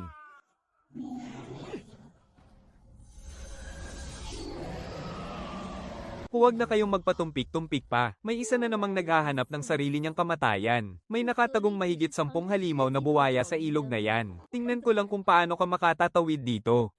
Buisit, alam pala niyang may mga halimaw sa tubig. Sinadya pa niyang gamitin ang mga pulang bato para mailigaw sila. Agad niyang nalason at napatay ang mahigit 10 halimaw na buwaya sa isang saglit lang. Anong klaseng lason ang gamit niya? Mas matindi pa sa inaasahan ko ang bagsik ng lasong ito. Kasamahan, talagang kahanga-hanga ang bangis ng lason mo. Kapag nahinog na mamaya ang prutas ng buhay, magpaligsahan na lang tayo kung sino ang mas may kakayahang kumuha nito. Kapag nakuha na, hindi na pwedeng umatake ang iba. Paano naman kung agawan? Sumasang-ayon ako, sige. Ako ang naunang nakarating dito. Dapat sa akin ang prutas na to. Kung magbabalak kayong agawin to, magkamatayan na tayo. Ito nga ang lasa. Pagkakain ko nito, tuluyan ngang napigilan ng matinding lason sa aking katawan. Magandang bagay to, iimpake ko muna at dadalhin lahat. Ang mapag-isang master na ito. Kakaiba ang hilig niya, para siyang patay gutom kung kumain Pati ang ganitong uri ng damong may kapangyarihan ng kidlat, itinuturing niyang kayamanan. Nakuha ko na.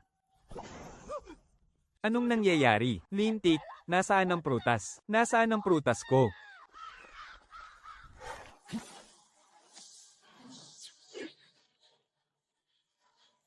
Tapos na ang trabaho, makauwi na nga. Bakit?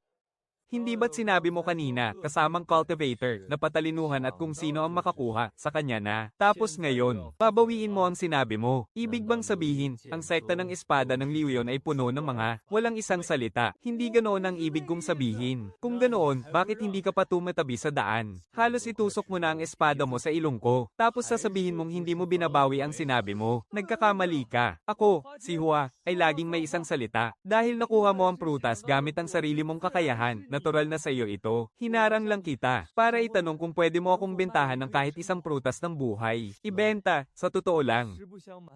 Ako na isang sword cultivator ay walang paggagamitan sa prutas na ito. Ngunit ang aking master ay tinraidor ng mga taksil kamakailan lang. Napinsala ang kanyang kaluluwa at nanganganib ngayon ang kanyang buhay. Sinabi ng alchemist na ang sangkap na ito na lang ang kulang. Kaya naman hinalugog ko ang bawat pamilihan para lang mabili ang mapang ito upang makipagsapalaran dito. Isa lang ba talaga ang kailangan mo? Bakit ka nagpapakababa para lang bumili sa magnanakaw na iyan? Kaibigan, bakit mo naman nasabi yan? Ibig bang sabihin? May hawak kang prutas ng buhay. Napakasama ng ugali ng taong iyan. Solong-solo niya at kinuha ang lahat ng prutas. Magsanib puwersa tayong dalawa para patayin siya. Kapag patay na siya, mapapasa atin ang mahigit 10 prutas na iyan. Kapag nangyari yun, bibigyan kita ng 2. Anong klaseng loika yan? Ipapasubo niya sa panganib ang iba para pumatay. Tapos sa mahigit 10 prutas, 2 lang ang ibabahagi niya. Hindi lang masama ang babaeng ito. May sira pa ang utak. Napagkasundoan na natin kanina na dadaanin natin ito sa sarili nating kakayahan. Ang makipagsabuatan para pumatay at magnakaw ng kayamanan. Kailanman ay hindi ko magagawa yan. Ako si Hua Jia. Napakatanga mo. Kulang pa ba sa'yo? Sige, hahatiin natin ng pantay. Pwede na ba? Hindi maaari. Ang isang mandirigma ng espada ay nabubuhay ng may marangal na prinsipyo. Kung gagawa ako ng ganitong kabuktutan ngayon, tiyak na mawawasak ang aking espiritual na landas. Napakatigas ng ulo mo. Bahala ka sa buhay mo dahil ayaw niyang tumulong. Ako na mismo ang kikilos. Bata, kung gusto mo pang mabuhay, ibigay mo sa akin ang lahat ng prutas ng kaluluwa. Kung hindi,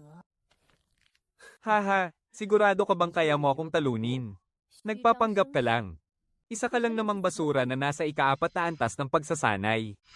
Mabuti nga yan, saktong-sakto. Bibigyan ko ng katarungan ng malas mong kasamahan na itinulak mo sa kawan ng mga buwaya. Ikaw, nakita mo ang lahat.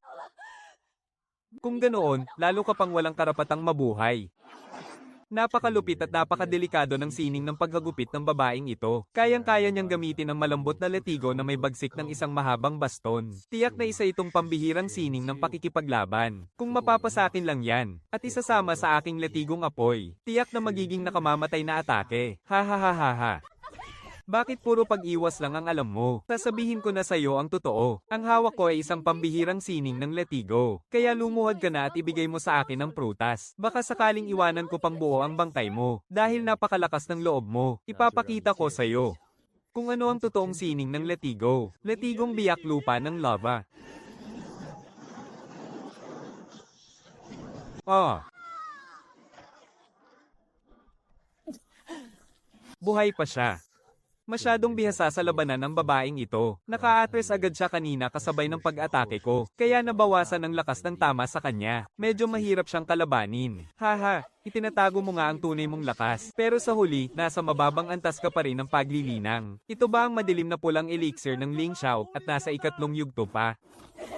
Mabuti at nakikilala mo ito. Ngayong taglay ko na ang ika-12 antas ng paglilinang. Ito ang pinakamataas at pinakamalakas kong anyo. Tingnan natin kung paano mo ako lalabanan ngayon. Ang elixir ng Ling Xiao. Kaya nitong pilit na palakasin ang kapangyarihan ng mabilis hanggang sa ika-12 antas. Kahit ang pinakamababang uri nito ay kaya kang pilit na ianggat ng 3 antas. Gusto nang makipagpatayan ng baliw na babaeng ito, humanda kang mamatay. Haha. Haha, nakita mo ba? Ito ang bagsik ng aking wagas na lakas. Bakit siya tumatawa? Basura lang ang munting teknik mo, mabasak ka. Buisit na bahay ng pagong na ito. Gagamitin ko ang buo kong lakas para durugin ka ngayon din. Eh, anong nangyayari? Bakit hindi ko magamit ang aking lakas? Ikaw ang may gawa nito. Anong ginawa mo sa akin? Napakadumi ng mga paraan mo. Bakit naman napakasiguro mong ako ang may gawa nito? Hindi kaya ang namatay mong kasamahan sa tiyan ng buwaya ang bumalik bilang isang naghihiganting multo para bawiin ang buhay mo? Narinig mo na ba ang kasabihan na, ang gumagawa ng masama ay tiyak na mapapahamak? Para talunin ang isang taksil at makamandag na babaeng katulad mo, kailangang maging mas malupit pa sa kanya. Huwag kang lalapit. Tawad. Alam ko nang nagkamali ako. Luluhod ako sa harap nyo. Bakit kayo nandito lahat? Maawa kayo, pakawalan niyo ako. Huwag. Huwag kayong lalapit. Sabi ng aking guro, dapat tayong mamuhay ng may dangal at katapatan. Kung hindi, tiyak na sisingilin tayo ng tadhana. Ganyan talaga kapag puro kasamaan ang ginagawa ng babaeng yan, pinarurusahan na siya ng langit. Kunin mo ito. Kaibigan, magkano bang espiritong bato ang halaga nito? Ibibigay ko agad sa'yo. Kanina, hindi ka nakipagsabuhatan sa kanya. Bilib ako sa lakas ng loob mo, bata. Isang mababang kalidad na espiritong bato lang ba? Ituring mo na lang na simula ito ng ating pagkakaibigan. Anong isang piraso lang? Walang katumbas na halaga ang kayamanang ito na maaaring makapagligtas ng buhay. Paano mangyayari ang ganyan? Kailangan tanggapin mo itong 10,000 espiritong bato. Akong si Huajia ay may malaking utang na loob sa iyo. Ano ang iyong ngalan, kaibigan? Ako si Shen Jinghong. Kaibigang Jinghong, hindi sapat ang salitang salamat sa napakalaking tulong mo. Tiyak na babawi ako sa iyo balang araw. Palem. Itago.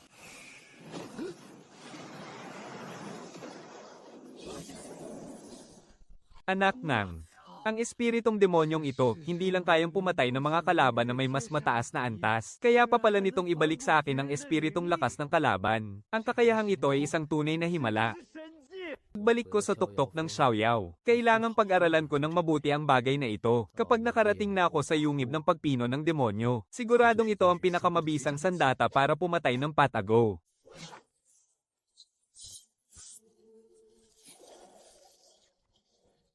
Hindi ligtas na manatili pa rito ng matagal.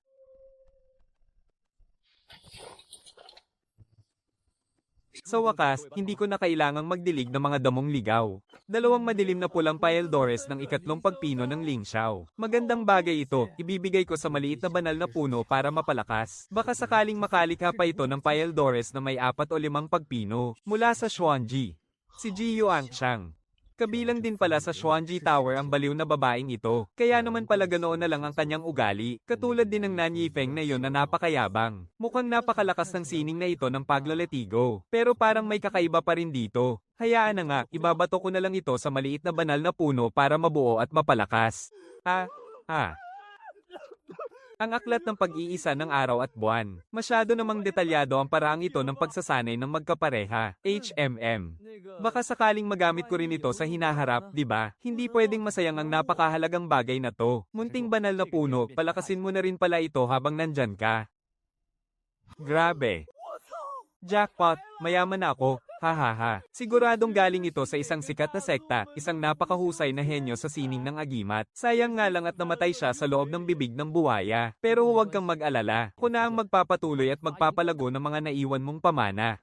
Masyadong mahalaga ang mga sangkap para sa banal na tableta ng kaluluwa. Hindi ko ito pwedeng gamitin para lang mag-practice. Susubukan ko muna gumawa ng ikalawang antas ng tableta ng espiritu. Kapag nagawa ko ito, tiyak na bibilis ng husto ang pagsasanay ni na ate at kuya. Kung malakas ang Xiao Yaofeng, mas lalakas din ako.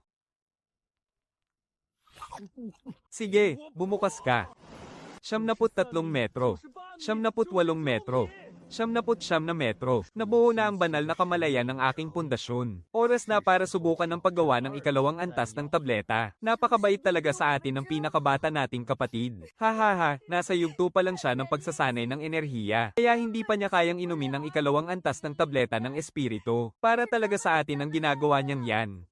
Xuamcheng, napakahirap kayang gumawa ng ikalawang antas ng tableta. Subukan mo lang ng buong tapang. Ayos lang kahit mabaygo ka. Masyadong abala si Elder Tang doon. Kaya wala siyang oras para pakialaman tayo. Pwede mong gamitin ang lahat ng mga halamang gamot na ito para mag-ensayo ng malaya. Tama yun, bunsong kapatid. Ang paggawa ng ikalawang antas na tableta ay para lang talaga sa mga nasa yugto ng pagtatag ng pundasyon. Sa mga malalakas lang talaga. Kaya normal lang kung hindi mo ito magagawa ngayon. Huwag mong i-pressure ang sarili mo.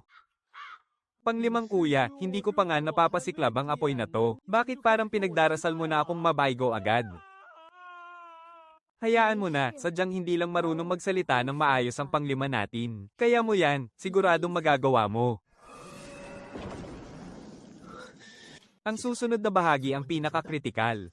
Ang pagbuo ng tableta. Kontrolin mo. Dapat manatili itong matatag. Buisit. Itong gintong lupa ay parang bato sa sobrang tigas. Mas mahirap pang pinoy ng mga ikalawang antas na sangkap. Higit sa 10 beses kumpara sa unang antas. Sa pagpino pa lang, ay umubos na agad sa halos 70% ng aking espiritual na lakas. Patay, kulang sa 10% na lang ang natitira kong espiritual na lakas. Ang malaking likidong gamot na ito, dapat sana ay makakabuo ng 10 butil ng elixir. Pero sa natitirang lakas ng isip ko ngayon, hindi ko na kayang kontrolin ang paghati nito. Inako. Hindi maaari. Kahit 3 butil na lang, hindi ko na rin kayang panatilihin. Ang pagbuo ng pangalawang antas ng elixir ay nangangailangan ng napakatinding espiritual na lakas. Kailangan ko ng magsakripisyo para may salba ang iba. Bilis, tulungan mo akong buksan ang hurno. Kapatid, bukas na. 11. Ay, lumilindol. Hoy, panglimang kuya, gising. Kuya, bunsong kapatid. Salamat naman at nagising ka na rin. Alam mo ba na nakatulog ka ng isang buong araw at gabi? Kung may mangyaring masama sa'yo, siguradong lulutuin ako ng buhay ng mga ate natin. Bunsong kapatid, ito ang pangalawang antas ng elixir ng Mingja na ginawa mo kahapon. Unang beses mo palang sumubok pero nagtagumpay ka na agad. Isa ka talagang halimaw. Pero sa susunod, huwag mo nang uubusin ang iyong espiritual na lakas para lang makabuo ng elixir. Kapag napinsala ang pundasyon ng iyong lakas, magiging napakatindi at hindi mo magugustuhan ang kahihinatnan nito. Huwag kang mag-alala, ate. Alam ko ang aking limitasyon.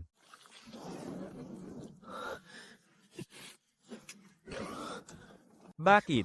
Samantalang ang aking espiritual na lakas ay umabot na sa yugto ng pundasyon. Pero bakit hirap na hirap pa rin ako sa pagbuo ng pangalawang antas ng elixir? Nahasa ko na ng husto ang aking kasanayan hanggang sa dulo nito. Kailangan ko nga bang palawakin pa lalo ang limitasyon ng aking espiritual na lakas? Pero ang paggawa ng elixir ng Tianwei Rongshen ay nangangailangan ng mas mataas pang espiritual na lakas. At kung kulang ang lakas ko, hindi ko ito magagawa. Lintik naman, hindi ba parang nakulong lang ako sa isang walang katapusang ikot? Wala na ba talaga akong ibang paraan? Ang temperatura, ang paglilinis ng gamot, at ang pagbuo nito. Ang apoy, tama.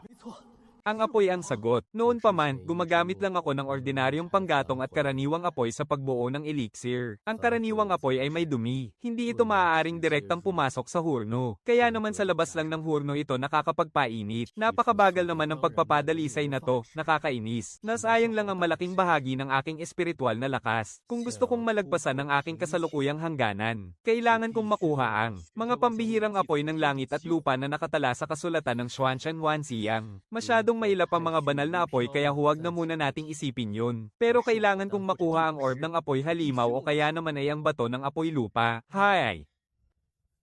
Hinalughog ko na ang buong merkado, pero kahit ang samahan ng mga mangangalakal ng Zeman ay walang stock ngayon, mukhang malabo akong makakuha ng orb ng apoy halimaw sa madaling panahon. Bunsong kapatid, bakit parang pinagsakluban ka ng langit at lupa dyan? May problema ba?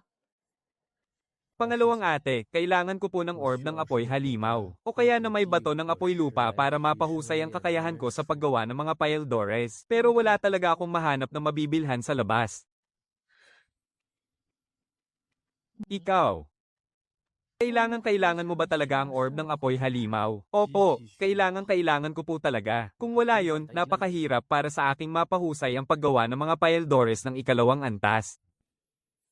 Bunsong kapatid, hintayin mo ako ng 2 araw. Pagkalipas ng 2 araw, kukuha kita ng isang orb ng apoy halimaw. Tandaan mo, huwag mo itong ipagsasabi kahit kanino. Ate. Kung malaki naman po ang magiging kabawasan sa inyo dahil dito, huwag na lang po, unti-unti ko na lang pong haasin ang kakayahan ko, hindi naman ako nagmamadali. Ayos lang po, anong kabawasan ang sinasabi mo? Wala yon. Bumalik ka na doon at maghintay. May mali talaga sa ikilos ni pangalawang ate. Hahaha, ikaw pala yan, Bushang. Bakit, nakaipon ka na ba ng sapat na puntos para mapalitan ang sibat ng tiyangkong na nasa mataas na bahagi ng ikalawang antas? Matagal mo na rin pinapangarap ang sibat na yan, hindi ba? Malapit nang magbukas ang yungib ng mga demonyo. Kaya dagsa ang mga pumaparito para kumuha ng mga mahiwagang sandata. Dapat magmadali ka na. Elder, hindi po ako naparito para sa sibat ng tiyangkong. Naalala ko po kasing may natitira pang isa sa mga orb mula sa halimaw ng ikalawang antas sa loob ng taguan ng kayamanan. Nariyan pa po ba ang orb ng apoy halimaw? Nandito pa naman yun. Dahil abala ang lahat sa pagkuha ng mga sandata ngayon, walang sino mang nagkakagustong kumuha ng ganyang bagay. Pero sandali, hindi ka naman gumagawa ng mga paildores, hindi ba? Anong kailangan mo sa kanya? Elder, maaari po ba ninyo akong tulungang ipalit ito para sa Beast Fire Pill? Wushwang, huwag kang magpadalos-dalos. Puno ng panganib ang Demon Cave. Ang pagkuha sa Sky Spear para mapalakas ang iyong kapangyarihan ng tamang landas ngayon. Kung ipapalit mo ito para sa naipon mong Beast Fire Pill, mabubura ang lahat ng naipon mong puntos. At kapag nagbukas na ang Demon Cave, ano na ang gagamitin mo para protektahan ang iyong sarili? Elder, buo na po ang aking pasya. Pakiusap, tulungan niyo po akong ipalit ito. Hayes. Napakatigas talaga ng ulo mong bata ka. Ito ang inner core ng Grade 3 Demon Beast na Flame Prison Demon Lion. Maraming salamat, Senior Sister. Napakadalisay ng apoy na ito, at napakatindi ng init nito. Wala pang 15 minuto. Mas mabilis ito ng higit sa 3 beses kumpara noon. Tapos na ang pagpapadalisay sa lahat ng halamang gamot. Hindi ko akalaing may 60% pa na natitira sa aking Divine Sense. Sa pagkakataong ito, susubukan kong lampasan ang aking limitasyon. Gagawa ako ng mas marami pa. Ito na ang huling yugto ng pagbuo ng Paildores. Ibibigay ko na ang lahat. 1, 2, medyo mahirap yata kung 3. Kailangan ko na lang isakripisyo ang isang bahagi sa 3. Bukas. 8 piraso. Ang pinakasikat na henyong alchemist ng Scarlet Rock Peak ay nakagawa lamang ng 7 piraso sa isang salangan gamit ang Beast Fire Pill. Pero ang ating bunsong alagad sa unang pagkakataon pa lang na gumamit ng Beast Fire Pill ay nakagawa agad ng 8 piraso. Anong klaseng pambihirang nilalang ba ang inuwi ni Master? Senior Sister, kunin niyo po ang 7 ito at ipamigay sa ating mga kasamahan. Mula ngayon, gagawa ako ng isang salangan araw-araw. At kukuha lamang ako ng 1 piraso bilang bahagi ko. Junior brother, nagpapasalamat ako sa iyo sa ngalan ng lahat. Sabihin mo lang sa akin kung anong mga halamang gamot ang kailangan mo sa susunod. Nakarating na sa Foundation Establishment ang aking Divine Sense at handa na rin ang Beast Fire Pill. Handa na ang lahat. Ngayong gabi, ano man ang mangyari, kailangan ko nang magawa ang Grade 2 Heavenly Soul Merging Pill. Isa itong ganap na Grade 2 na Paildores, at mayroon itong napakatinding espiritual na enerhiya. Sa gaya ko na nasa antas pa lang ng pagsasanay ng enerhiya kapag kinain ko to, hindi kaya bigla na lang sumabog ang katawan ko at mamatay ako. Para sa may lakas ng loob, walang imposible. At gutom naman ang aabutin ng duwag. Bahala na, lalaban ako. Napakalakas ng espiritual na enerhiyang ito. Kailangan kong gabayan ang nagngangalit na enerhiyang ito at ipasok sa mga daluyan ng aking enerhiya. Kung hindi, siguradong magkakadurog-durog ang mga daluyan ko. Napakasakit, ang mga daluyan kong ito ay nakakayanan ng ganoon katinding pressure ng espiritual na enerhiya. Ang sakit na dulot ng walang kamatayang lotes ng apoy ay hindi nawala ng saysay. Espiritual na likido. Ang isang katulad ko na nasa antas pa lang ng pagsasanay ng enerhiya, ay nagawa ng makabuo ng likidong enerhiya na para lang sana sa mga nasa antas ng pagbuo ng pundasyon. Hehe. Kung gagamitin ko ang walang kamatayang lotes ng apoy, para painitan at patatagin ang 5 pangunahing daluyan ng aking enerhiya, at gawin silang hindi matitinag at napakatibay. Ibig sabihin, kahit nasa antas pa lang ako ng pagsasanay ng enerhiya, ay kaya ko nang piliting mabuo ang pinakamataas na antas ng aking likidong enerhiya. Kapag nangyari yun, kahit makalaban ko pa ang isang nasa antas ng pagbuo ng pundasyon, kaya ko silang tapatan ng tapatan. Napakahusay.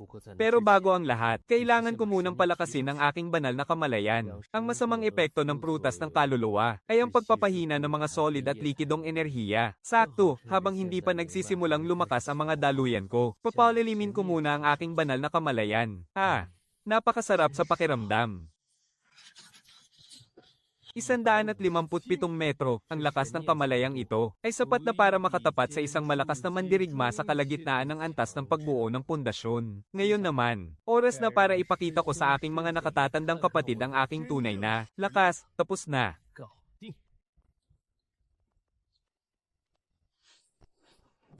Anong nangyayari?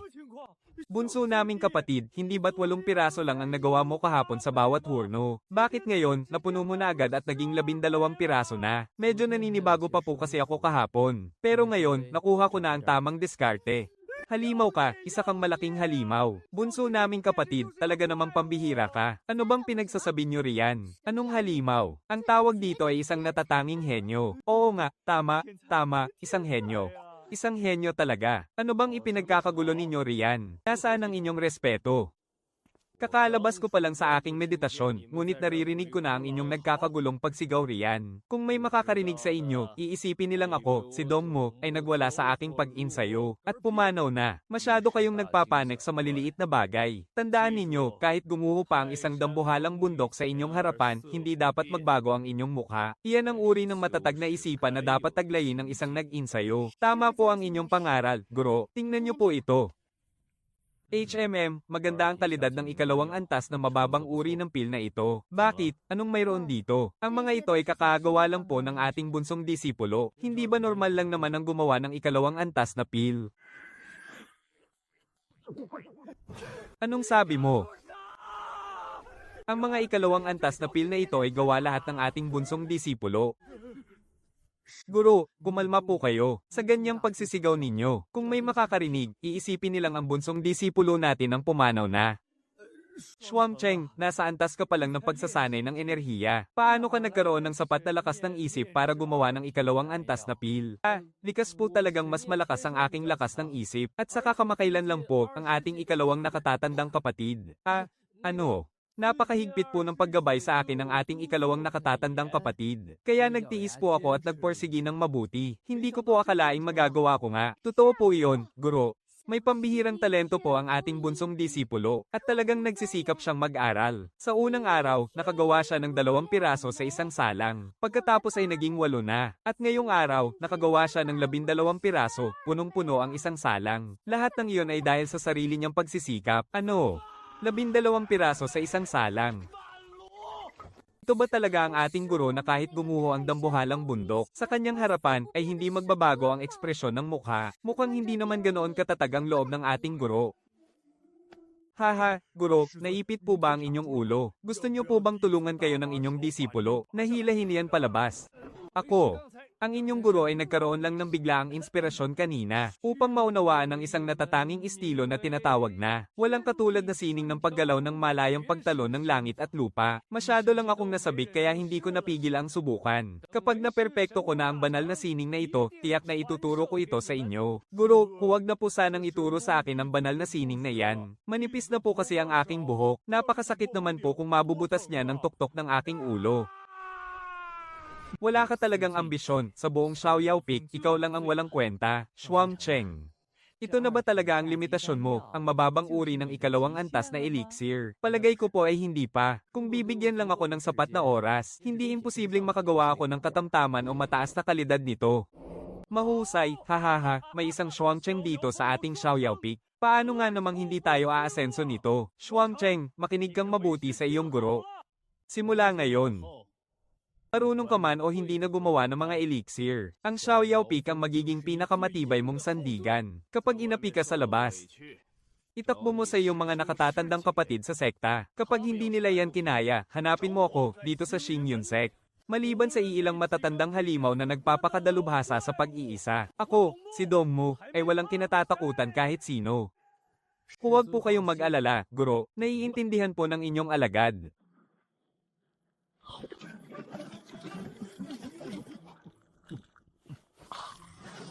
₱150 kilo, 300, 400.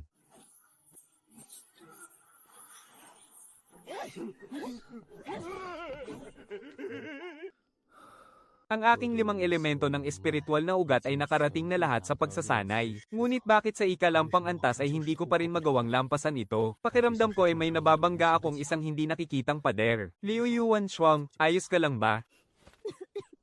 Mukhang umabot sa hadlang ang pagsasanay ng ating bunsong kapatid. Pangalawang ate, ngumiti ka ba kanina? Siyempre hindi, alalang-alala nga sa iyo ang ate mo. Pero dahil mayroon kang 5 elemento ng espiritual na ugat, normal lang na mas marami kang maranasang hadlang kaysa sa amin.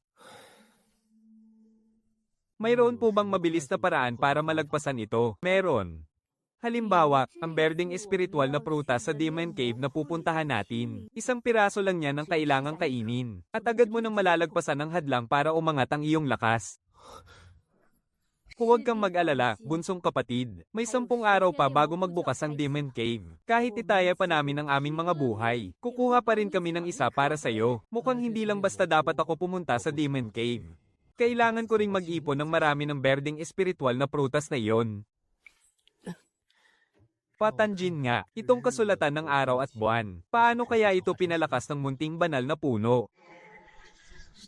Grabe naman to. Sobrang tindi naman ito. Pagsasanay ba talaga ng immortalidad to o ano? Para na tong pagsubok sa limitasyon ng katawan ng tao. Ayoko na nga lang. Hindi to para sa mga single na tulad ko. Makabalik na nga lang.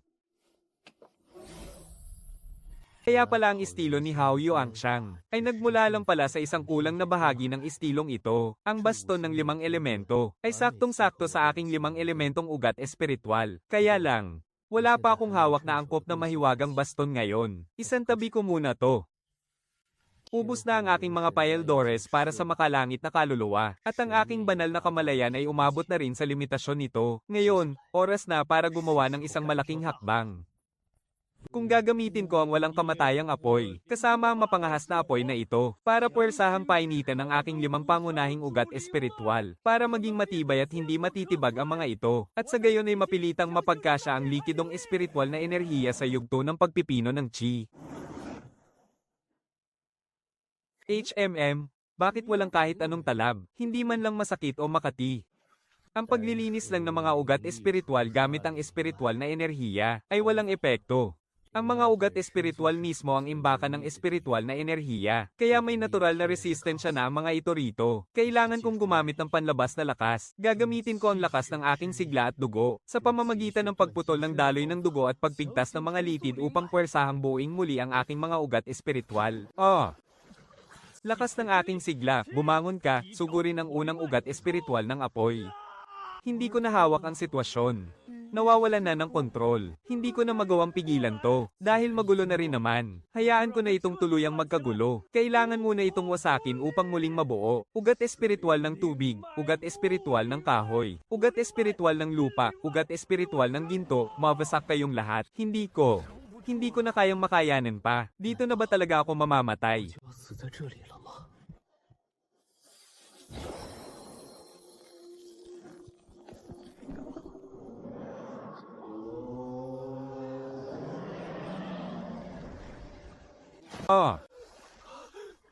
Ano to? Ano ang bagay na ito? Sanga ito ng munting banal na puno. Napakalakas at mahiwagang kapangyarihan. Kaya nitong pigilan ang nagwawalang espiritual na lakas at pagsamahin ito.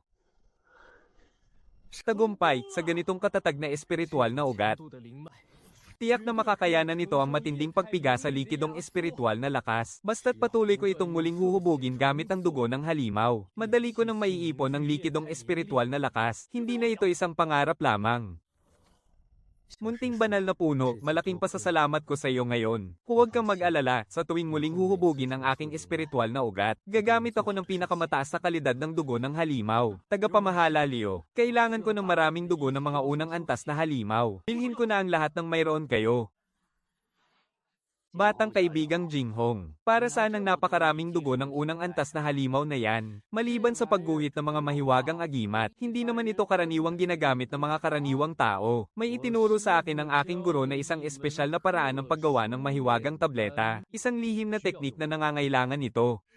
Lihim na teknik pala ng iyong kagalang-galang na guro, ngunit wala talagang ganoon karaming dugo ng unang antas na halimaw ang ating samahan. Gayunpaman, may alam akong ibang paraan. Mayroon kaming bagong dating na pinakamataas na kalidad na produkto. Ang esensya ng dugo ng ikatlong antas na halimaw, ang Diamond Moon Turtle. Maaari mo itong ihalo sa tubig bago gamitin, aking kaibigan. At ang epekto nito ay tiyak na mas malakas ng 100 beses kaysa sa dugo ng unang antas na halimaw. Esensya ng dugo ng ikatlong antas na halimaw. Katumbas na ito ng dugo ng isang makapangyarihang halimaw sa antas ng Golden Elixir. Magkano? Alang-alang sa reputasyon ng iyong kagalang-galang na guro, ibibigay ko ito sa iyo sa pinakamababang presyo, 300,000 espiritual na bato. Ano? 300,000. Ang isang ikalawang antas na mahiwagang kagamitan ay nagkakahalaga lamang ng 200,000. Para ka namang nang hold up niyan.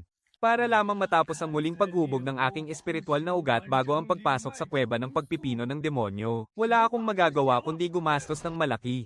Bibilhin ko na.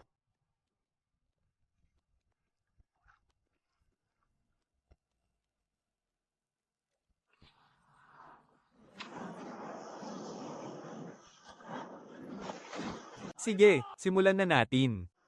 Napakalakas.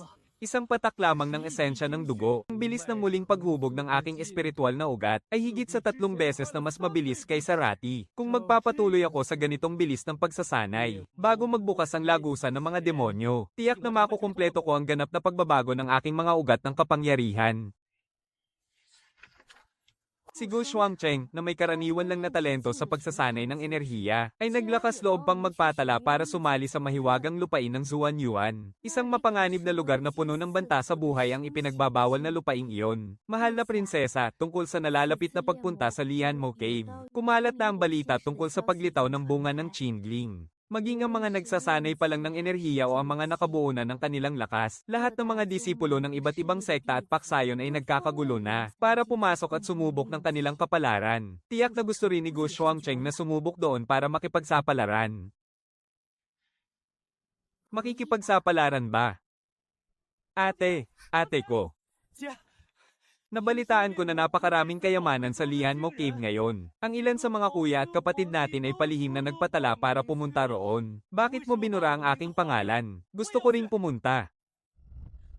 Hindi kita papayagan. Hindi kita papayagan dahil ikaw na lang ang kaysa isa kong kapatid. Bawat hakbang sa Lianmo Cave ay may nagbabantang kamatayan. Hindi lang mga mababangis na halimaw at mga demonyo ang naroon, kundi ang mas nakatatakot pa ay ang kasamaan ng tao. Sa babaw ng iyong kapangyarihan, ang pagpasok doon ay parang pagpapakamatay lang. Ate, masyado mo naman akong pinoprotektahan. Kung hindi ko haharapin ang mga pagsubok, paano ako lalago?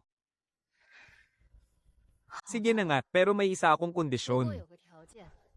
Pipili ako sa palasyo ng ilang mga pinakamahuhusay na kawal na nasa rurok ng kanilang lakas, na mga lihim na bantay na handang mamatay para protektahan ka sa iyong paglalakbay. Kailangan mong makinig sa kanila, at hindi ka pwedeng kumilos ng mag-isa. Walang problema, kahit 100 kondisyon pa, tatanggapin ko. At may isa pang bagay.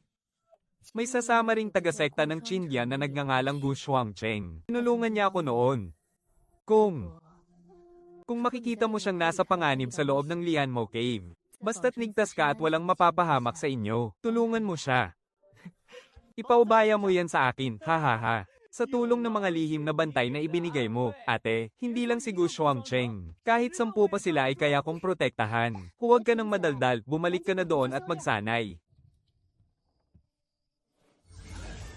Bunsong disipulo, ito naman ang pansanggalang na forma sayon. Kayang harangan nito ang buong lakas ng isang mekanismo, at ito naman ay isang shielding barrier. Kung hindi mo kaya silang talunin, magtago ka muna.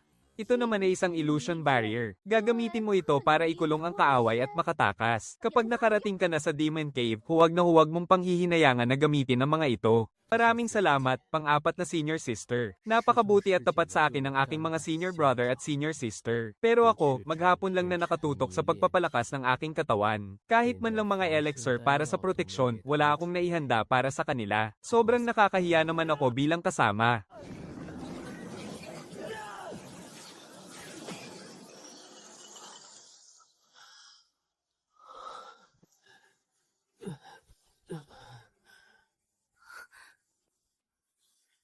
Bunso. Ilang gabi ka bang nagpuyat ng tuloy-tuloy? Makinig kayong lahat sa akin. Kapag narating na natin ang Demon Cave, ang una nating misyon ay protektahan ang ating bunso. Ang sino mang manggahas na saktan siya, ay dadaan muna sa ibabaw ng bangkay ko ni Liu Yuanshuang. Ipagtatanggol natin ang ating bunso hanggang sa kamatayan. Larga na, ang destinasyon natin ay ang mission hall gamit ang cloud-piercing boat. Sumakay sa hangin, narito na ang koponan ng Red Snow Peak. Humayo na kayo, mga taga Xiaoyao Peak. Mag-iingat kayo. Ha ha ha ha ha. Nakakarampot na mahihinang pusa ninyong ito, naglalakas loob pa kayong pumunta sa Demon Cave. Magpapakamatay lang kayo roon. Sandali, hindi ba ito ang walang hiyang sumilip sa akin noong nakaraan? Ang basurang ito. Mabilis pala siyang magsanay, ha? Nasa ikasampung antas na ng Chi Refining, hayaan ninyong sabihin ko sa inyo. Ang mga pumupunta sa Demon Cave, kahit paano, ay nasa rurok na ng Chi Refining. Pero ang isang basurang katulad niya na hindi man lang umabot sa rurok na antas, ang tsansa na makalabas siyang buhay doon ay 0. Linisin mo nga yung marumi mong bibig. Bakit? May mali ba sa sinabi ko? Nag-aalala lang naman ako na baka ang walang silbi ninyong bunso ay mamatay sa loob. At kahit ang bangkay niya ay hindi nyo na mahanap, nagbabala lang naman ako sa inyo ng maaga. Ha ha ha ha.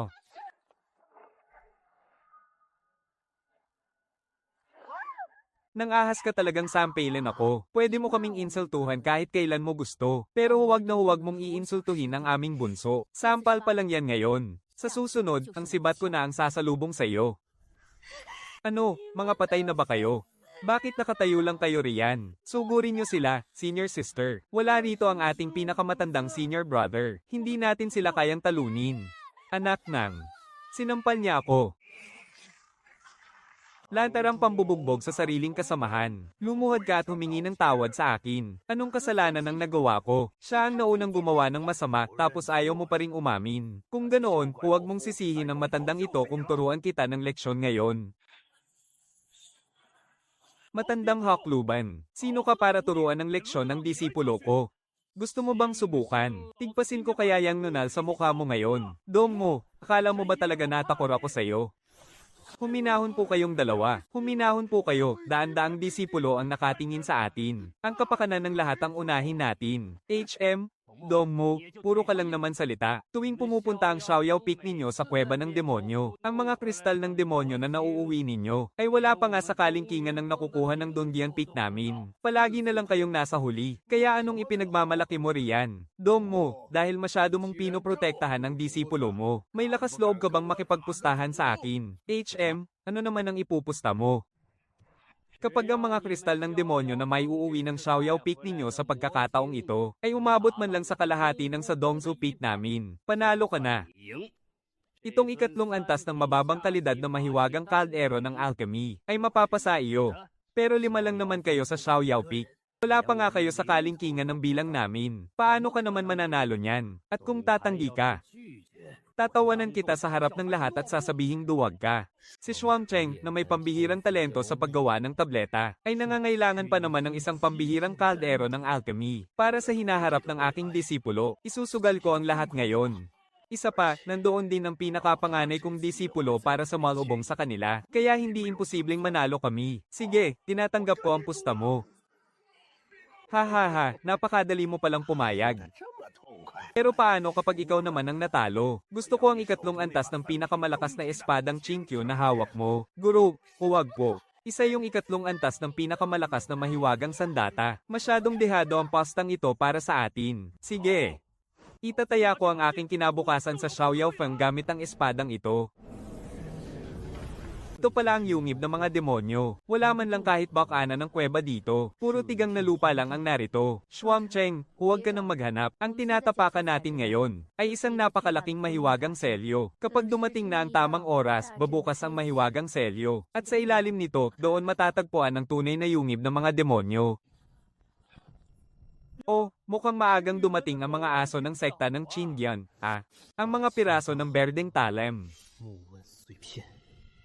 Kapag nakapasok na sa yungib ng mga demonyo, kailangang makuha natin ang sandatang iyon. Kapag nakapasok na sa yungib ng mga demonyo, mas mabuting sabunin nyo na ang inyong mga leeg, at ihanda ito para sa akin. Dahil sa bagong kapangyarihang natutunan ng binatang ito, na sinamahan pa nitong pambihirang sandata ng ikalawang antas, paniguradong kasing dali lang ng pagbiyak ng pakwan ng pagpugot ko sa mga ulo ninyo. Ha ha ha ha ha. Nan Yifeng. Akala mo ba talaga dahil lang sa nakakuha ka ng kulang-kulang na kapangyarihan, ay wala nang makakatalo sa iyo sa mundong ito? Kuya, pangalawang kuya. Sa wakas, dumating din kayo. Sila ang panganay na kuya ng Dongsu Peak na si Gu Bingchun at ang pangalawang kuya. Pareho silang mga mahuhusay na eksperto na malapit nang sumapit sa antas ng gintong core. Masyadong malaki ang pagkakaiba ng mga tao sa Dongsu Peak. Napakalakas ng mga nasa itaas. Pero ang mga nasa ibaba naman ay kahabag-habag ang kahinaan. Liu Yuan Shuang, ang lakas ng loob mo. Nagawa mo pang saktan ng bunsong kapatid ko. Masyadong bastos ang bibig niya. Kaya tinuruan ko lang siya ng leksyon para sa'yo. Sino ka sa akala mo? Lumuhod ka ngayon din at humingi ng tawad sa aking bunsong kapatid. Kung hindi, ipatitikim ko sa iyo kung gaano kabigat ang mga kamao ko. Ha ha ha, kamaong kasing laki ng sako ng buhangin. Bakit hindi mo muna ay parane sa iyong ate? Ate, bunso. Siya nga ang tanyag nating ate na si Ye Zhengrou. At ang tanging natatanging henyo ng sekta ng Qingyan. Ye Zhengrou, huwag ka nang magkunwari rito. Ngayong araw na ito, tuturuan talaga kita ng leksyon Bakit? Bakit biglang nang itim ang aking kamay? Lintek na babaeng baliw. Kailan mo ako nilason? Gusto niyo pa bang hamarang sa paningin ko? Gusto mo bang magmagandang loob ang ate mo? At lagyan din ng lason niyang pangatlong paa mo, para maranasan mo kung ano ang totoong hapdi. Mga baliw, humanda kayo sa akin. Kapag nakapasok na tayo sa hukay ng mga demonyo, titiyakin kong may kalalagyan kayo. Aba, ito ba ang bago nating bunsong kapatid? Ang amo naman ng mukha niya, napakagwapo. Halika nga rito, patanjin ng malapit ang ate mo. Magandang araw po, nakatatandang ate. Ha ha ha, nahihiya pa pala ang bunso natin. Napaka-cute naman niya. Dahil ngayon lang tayo nagkita, wala akong mamahaling may hahandog sa'yo. Kaya lunukin mo itong Paeldores na ito. Makabubuti ito sa'yo. Ang gamot na galing sa isang manggagamot ng lason ay hindi basta-basta kinakain ng karaniwang tao. Pero siya ang panganay kong ate. Nagtitiwala ako sa kanya. At isa pa, mayroon naman akong mahiwagang teknik. Haha. Maraming salamat, ate. Bilang isang manggagamot ng lason, iniiwasan ako ng lahat na parang makamandag na ahas. Kahit ang mga kasamahan ko sa sekta, walang nangangahas na humawak sa mga ibinibigay ko. Pero ang bunsong kapatid na ito, nagawa akong pagkatiwalaan ng ganito. Dumating na ang takdang oras. Buksan na ang yungib ng pagpino ng demonyo.